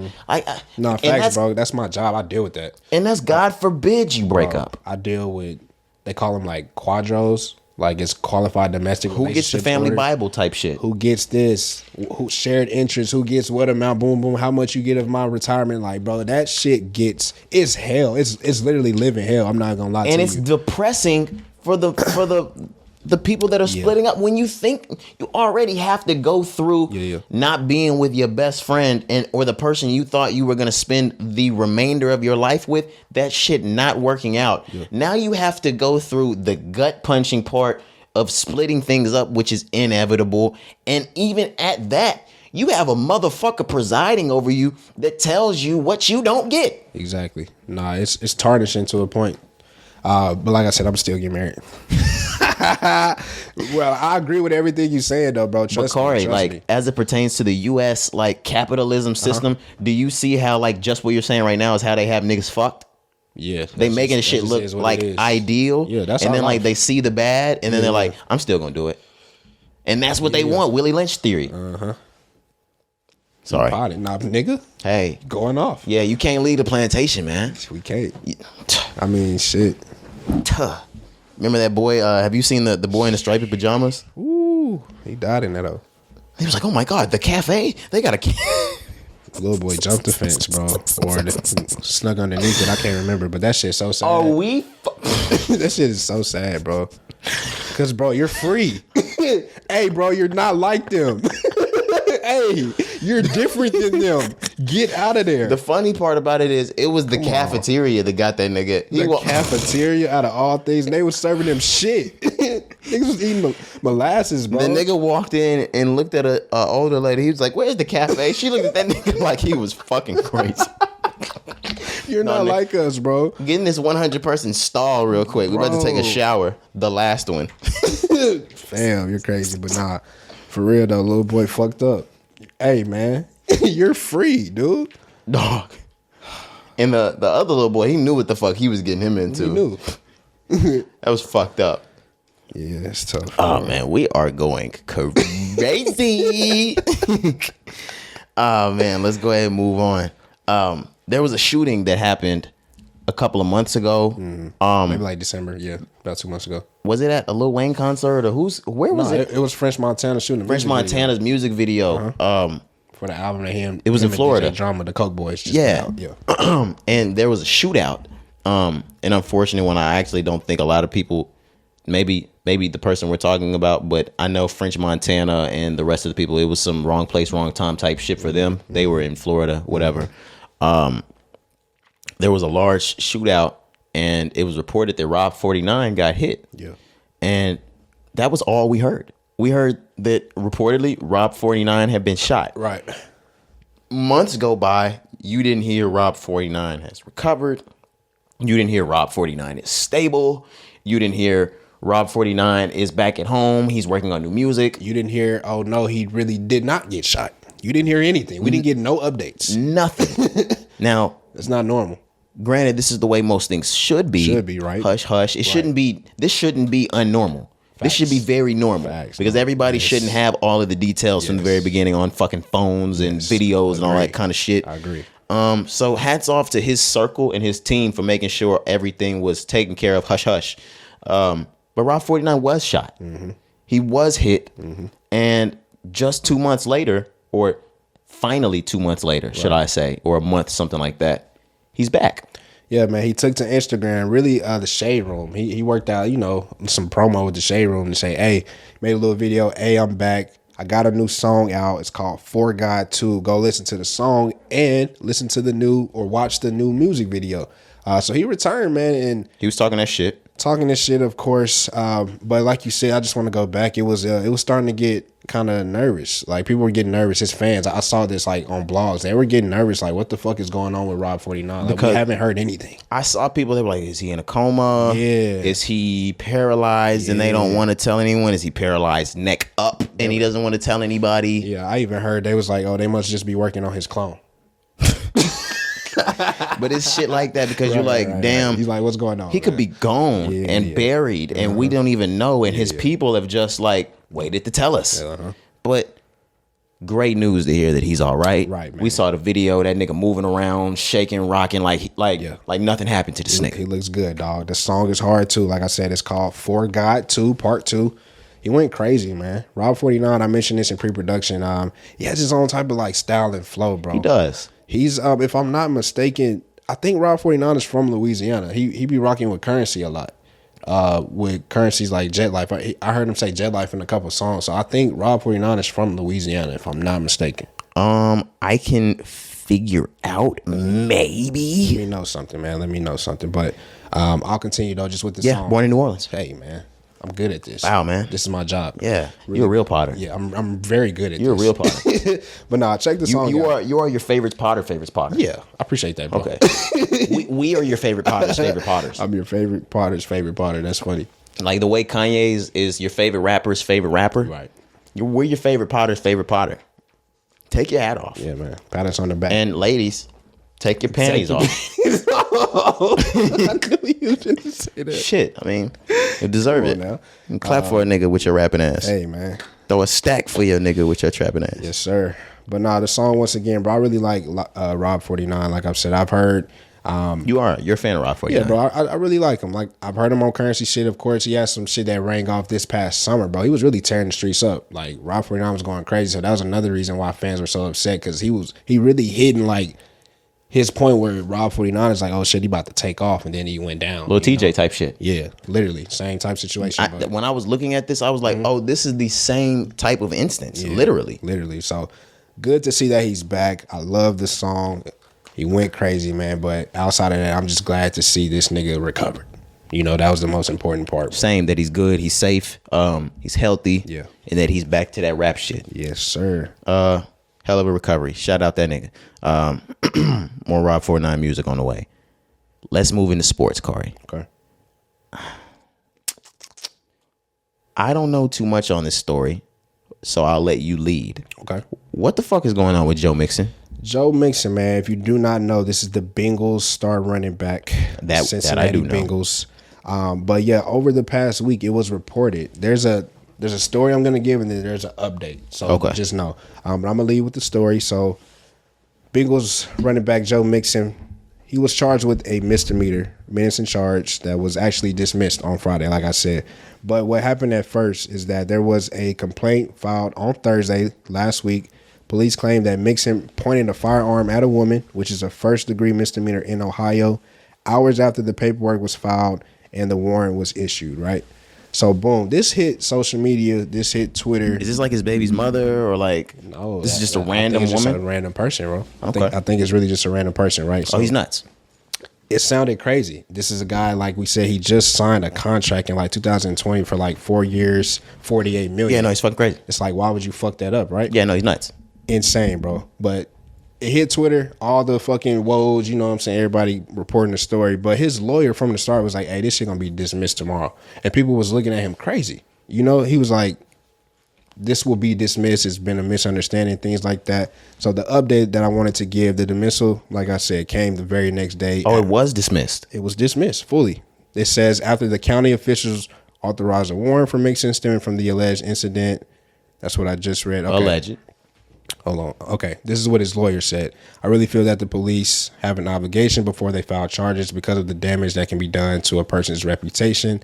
In a statement issued Friday to local news, the Cincinnati Police Department admitted to a protocol lapse that led to the case being reassigned within its department after a directive was not followed. Okay. These niggas is fucking up. And then it says here, somebody's getting fired. Understanding that this is a particular case possibly involving a high-profile individual, supervision form from the Cincinnati Police Department instructed the case investigator to submit the case for a cursory review before any possible charges were filed to ensure completeness of the investigation. So essentially, they just went off a claim. They didn't have no evidence, no nothing. Some lady said, hey, he pointed a gun at me. They charged bro with a misdemeanor. Because he's black. And he's a fucking star running back. And like, that's the type of shit, even at my school as a principal, when a kid is in trouble, or like when a kid comes to me and said, hey, this guy hit me, this guy did this girl said that, I have to take that statement. I have to go get that student, take that student's statement. And usually I don't even go get that student first. There's a box to write witnesses, and I'll let people put the witnesses that saw what happened. Okay. I'll go get the witnesses. Got you. And have them fill out statements so I can see that. And then I'll go get the person and have them fill out a statement. So I'll have what the accuser said, what the accused said, and the accounts from the witnesses. At least two of them. I got a tattle box. That's what it's called. Yeah, I'm the tattle box, goddammit. You gonna come tell me, nigga. Right. I'm gonna get you to snitch. I'm fucking with you. I'm so good at getting them niggas to snitch. It's crazy. Easy, bro. So, I don't understand how I wasn't caught in lies back then. Cause like I can look at a kid now like, bro, I know you lying. I know you're lying. I trap them like this is so crazy. I make them feel like they're already in trouble. Like I already know. So like games. If somebody got into a fight, I'm already like the cool teacher. Yeah. So I make it seem like, oh man, it's not even that big a deal. So like when they come into my office, I'd be like, yo, why you hit that boy? I can't believe you. And then he'll be like, I just got so mad. So you did hit that boy. So you did hit that boy. Can you say that again one more time? No. I don't even give him a fucking second chance. I'm like, take this incident statement. What you just told me, put that down in full sentences. And I need names. Go sit down. Yeah, no, it's cool. I'm calling your mom. That's no, smart. That's don't smart. don't cry. I'm calling. Yeah, it's gonna be on your record. Yeah, I'm calling your mom. Yeah, that's smart. You got to outsmart these kids though, because they smart. But that was what was missing. Right, exactly. In this instance. Exactly. You can't just make a fucking claim and go get the nigga based off the claim. Cincinnati, Ohio. Sound like Nobody Ohio. saw it. They didn't have no witnesses. Nothing, bro. Nothing. It says once all evidence is fully examined, the criminal charges can be revealed at a later date. The statement says, but yes, bro, they literally didn't have no evidence. Just had a claim, a complaint, and they went and got him. But hey, I don't know. Okay. Well, That's fucked up. glad he's out. Glad that was dismissed. It needs to be completely expunged, not just dismissed. Right. But yeah, I'm glad that's over with for him. Yep. Let's get into the real meat and potatoes of this shit, Kari, because Yes, we're sir. about to round off the end of this pod. Yeah, and like you mentioned in the intro, you mentioned that it was a possibility. We can go ahead and confirm it, man. It's confirmed. It's fucking confirmed. At the beginning of the week, or towards the middle of the week, Kyrie was offered some sort of either extension or a new offer from Brooklyn. Yep. He immediately declined that, and his team sent back a request for a trade. Yeah. We already knew at the beginning of this season that they were already shopping shit around about Kyrie. And the Dallas Mavericks name was all over that from the very beginning. It's happened, guys. It's here. We never thought that shit was going to happen, but that shit fucking happened. We're from Texas, and we from the Dallas-Fort Worth area, so y'all can already hear the excitement in our voices. Kyrie Irving has made his way to the Dallas Mavericks. He's been traded for Spencer Dinwiddie and who else? Dorian Finney-Smith. Yes, Finney-Smith. And a 2029 first-round pick and second-round pick. Fuck 2029. We're going to have a ring by then, nigga. We're going to have a ring by then with your bitch ass. Shit, 6 years from now, nigga. I don't give a damn. What the fuck? Kyrie Irving is coming to Dallas, Texas, man, to play with Luka Doncic. So Luka slides over to that too now? Got to, man. Let Luka play off the ball. Let Kyrie be the primary ball handler. Y'all work it out, man. Fuck it. We still got C. Woods. Hey, man, it's looking nice. It's looking very nice. I ain't gonna lie. Letting go of Spence kind of hurt, though. I was just about to That say. shit hurt. I ain't even gonna lie. I grew to love Spencer Dinwiddie too. in Dallas. Yeah, me too, bro. He really, even the fan base grew to love him. Like, outside of just us, like, he really grew. Like, the fan base loves Spencer. Because he had a chip on his shoulder when he came into Dallas because he was coming off his injuries. Yep. And he gave 2 middle fingers up to everybody and showed these niggas, nah, I'm Spence. Yeah. I go crazy in this bitch. Yeah, really made a name for himself, like you said, because coming off the injuries, he was getting wrote off. When he got traded to us, they was writing him off. So much so that, like, I know it hurts seeing him leave, but knowing that you're worth the Kyrie Irving trade, and he's the big part of the trade. Like, yeah, it's a package. He's a big name. But that deal wouldn't, like, if you take Spencer Dinwiddie out, It's bullshit. it's bullshit. You don't get Kyrie in Dallas Right. without it. Exactly. You're correct. And Spencer's on his way to Brooklyn. Back to Brooklyn. Boy, he about to go. Yeah, bro. He back where it all started. So He about to go crazy. He blew up first in Brooklyn. Then he got hurt. They shipped him off to Washington. You know, once again, that's where we said earlier, I don't give a fuck about Washington. They wrote him off over They try there. to kill your career in Yeah, Washington. they wrote him off over there. Wrote him off. We traded for him. We sent Porzingis to Washington for him and some other players. And they writing him off. Wrote that nigga off over there. Wrote him off again. You know what I'm saying? But yeah, like you said, now he going back to Brooklyn, bro, where it all started, where he made a name for himself. But he is the big name in that deal, bro. I'm really hurt to see Spence leave. I was talking to my people about that even in text. I'm not talking to them about it. I saw their text messages come in as the pod was going, and they were like, damn, but we lost Spence. We lost Spence. That hurt. That shit hurts because from the last couple of years, we really, like, of course, Luka is Luka, and he does the bulk of the work. Spence came in when he needed to. And Absolutely. anytime he was needed, Spence, he was there in the clutch. Absolutely. So outside of Luka and then outside of Jalen Brunson, right? Right. We have not had a player more important than Spencer Dinwiddie. So this shit hurts. You know what I'm saying? This shit hurts. But Since when? since Luka came in, what you mean? Are you talking? Oh, you For the talking? team. Okay, yeah. I'm saying you're since right. Luka, bro. Since Luka came in, like there, it was Luka and then Jalen Brunson. Those are Yes. the most important Yes. pieces since them. Yes. Spencer has been the third, the most important since them. But outside of that, We got Kyrie Irving. Yeah, like I love you, Spence, Like, and we bro. spent a whole lot of time talking about how much we are going to miss him because Man. his work and business here in Dallas was very, very, very much appreciated, and we wouldn't be to the height that we are as the Dallas Cowboys right now without him. Mavericks. But now that that's over with, Mavericks. You said Cowboys, but Mavericks. Yeah, I didn't mean to say Cowboys. Yeah. Fuck them Cowboys. No. Outside of it, my memory's short. Yeah, I'm sorry. Spence. Now that that's over, Spence, my memory's short. we got Kyrie Irving. Hey, dog. Maybe. I know you guys want to talk the Bobby Hurleys and all that other shit. Right. Arguably the best fucking point guard to come out of Duke. Yeah. NBA champion. Champion, future Hall of Famer. Fuck what you gotta say.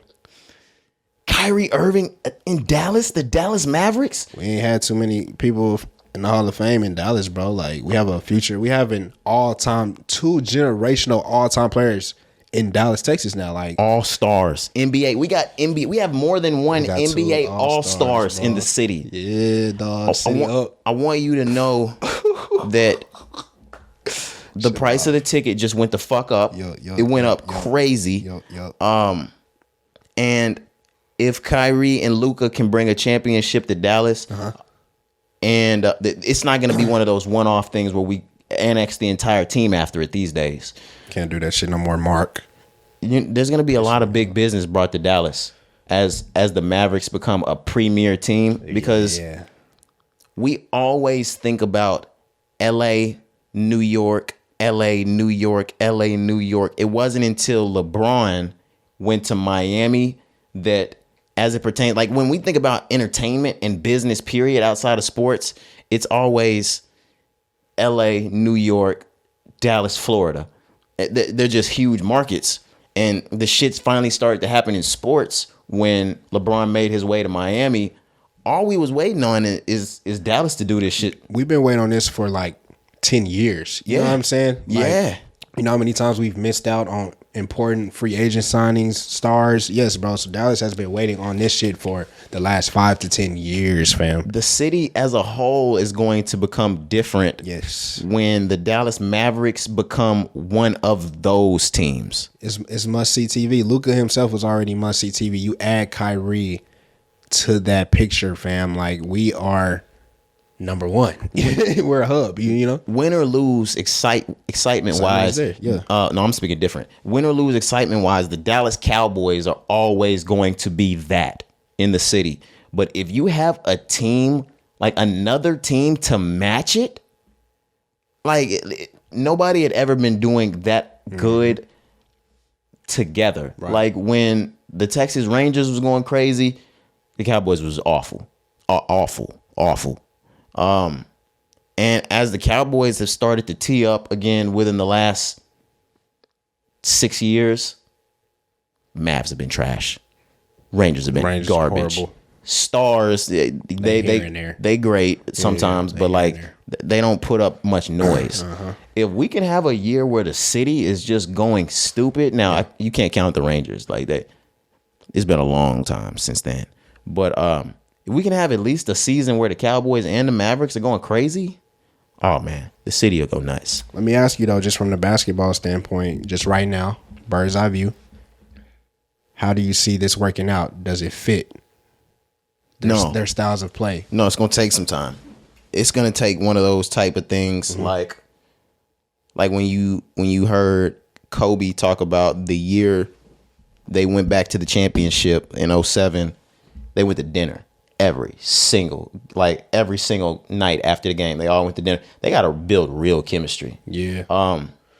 Kyrie's the type of person, he can play with big stars, but it's never gone well. Yeah. So I'm nervous right now just because we've been potting when the shit got announced. And you mentioned this at the start. Kyrie Irving is going to be a free agent this summer, right? So, like, obviously I would think, like I said, because I don't know, I haven't read much yet, I would think the Mavericks made this deal to keep him, knowing in mind that Kyrie is going to re-sign come summer, right? Yeah, we didn't fuck this up and lose Spence in for 3 months. Like, let's not do that, bro. Over 3 months. Because the season is over. It's February. And you know? So my point is though, like, I hope they went in knowing that, right? So if that is the case, I agree with you. It's going to take time because right now, the way I'm thinking, I've only seen Luka be ball dominant.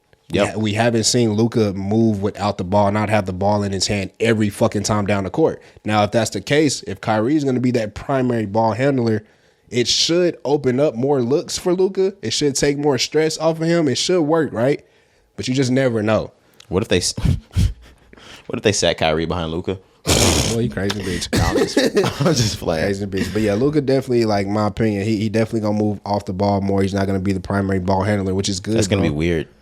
It's gonna be weird, but it's good because, bro, Luka been playing professional since he was 16, right? And then he come here, bro, and we dog Luka out, bro. We're gonna burn this man out. Like, he needs help. I'm just thinking about how that's gonna work, like him moving all over the floor because he's slow as fuck. Maybe it ain't gonna be no Golden State where it's just triangle niggas are running all over the place, setting screens. Luka's still just gonna be able. He's just gonna be able to get to his spots without having to dribble there. I think that's what happens when you bring in those other teams. That's what I wanted to mention. I almost forgot. I really hope, like you said, they didn't fuck this off for 3 months and lose premier players because as much as I would love to, we're not going to the championship this year. Absolutely not. So that's what I'm saying. Like, not if Steph has anything to say with it or Jamal Murray. Nah, really the Joker. He the one going crazy. And Boston looking solid as fuck. I was talking about the West. I was really just talking about the West. But the Joker. You mentioned Jamal Murray. Joker, the best nigga on that team. I was just talking about because he's the leader of the team. So you can really. What do you mean? The Joker is the leader of the Nuggets on the West. What are you talking about? You heard who I just talked about? You said Jamal Murray, Denver Nuggets. I'm talking about the Joker on the Denver Nuggets. I know. What are you talking about? I'm saying Jamal Murray is the leader of the team. He's not the leader of the team. Are you crazy right now? Do you not watch sports? No, I'm watching it. I don't. Never mind. Are you serious? Bro, the hood gonna kill you for this. No, he's going crazy. Are you for real right now? This nigga's averaging a triple-double from the center position. For real? But like legendary MVP last season. I get it. But no, what I'm saying is like Jamal Murray. I feel you. I don't want to compare it. I'm about to make a comparison that sounds like crazy. I'm gonna let you do this on yourself. I'm just talking about because of Jamal Murray and who he is there. I mean, Jordan Poole could put up a triple-double for the entire season and start going crazy. You're not going to start calling him the leader of the goddamn team. Yeah, I'm not agreeing with you on this one, dog. I can't. It's the Joker. He's like top 5 in the whole league. I get it. Yeah, you're going to walk that one back. Trust me. Was Chris Paul the leader or was Devin Booker? Devin Booker, for sure. We're going to end this. We're going to end this. Leader, Chris Paul, but the best player on that team was Devin So Booker. now you know what I'm saying. You're still wrong in this case. All right. Jamal Murray's not the best on his team. I know, but he's the leader. He's not the leader or the best on his team. Devin Booker was better than Chris, but Chris was leader. Because it's Chris Paul. He's like... It's Jamal. Bro, I don't care about that goddamn injury. Right. He just came off the ACL. You tripping. All right. Yeah, bro. You tripping, bro. No way. That's Jamal. That's Molly Mall. Whatever, bro. I think that was it, though. Yeah, that's it, man. Once again, though, just shout out to the city. It's exciting. If you can't feel us, if you can't hear it, we excited for this shit. I'm super duper excited. This is like when the Bricks came to New York and Wu-Tang, but Kari doesn't know what we're talking about. Yeah, it's crazy. I remember that part, though. Fuck you. Oh, man. I don't think there was anything else. So we're going to go ahead and get out of here. It was episode 210 of the Rise and Grind podcast. It's your boy, Roderick. Yes, sir. I'm Jakari. We out. All right, man. We out of here.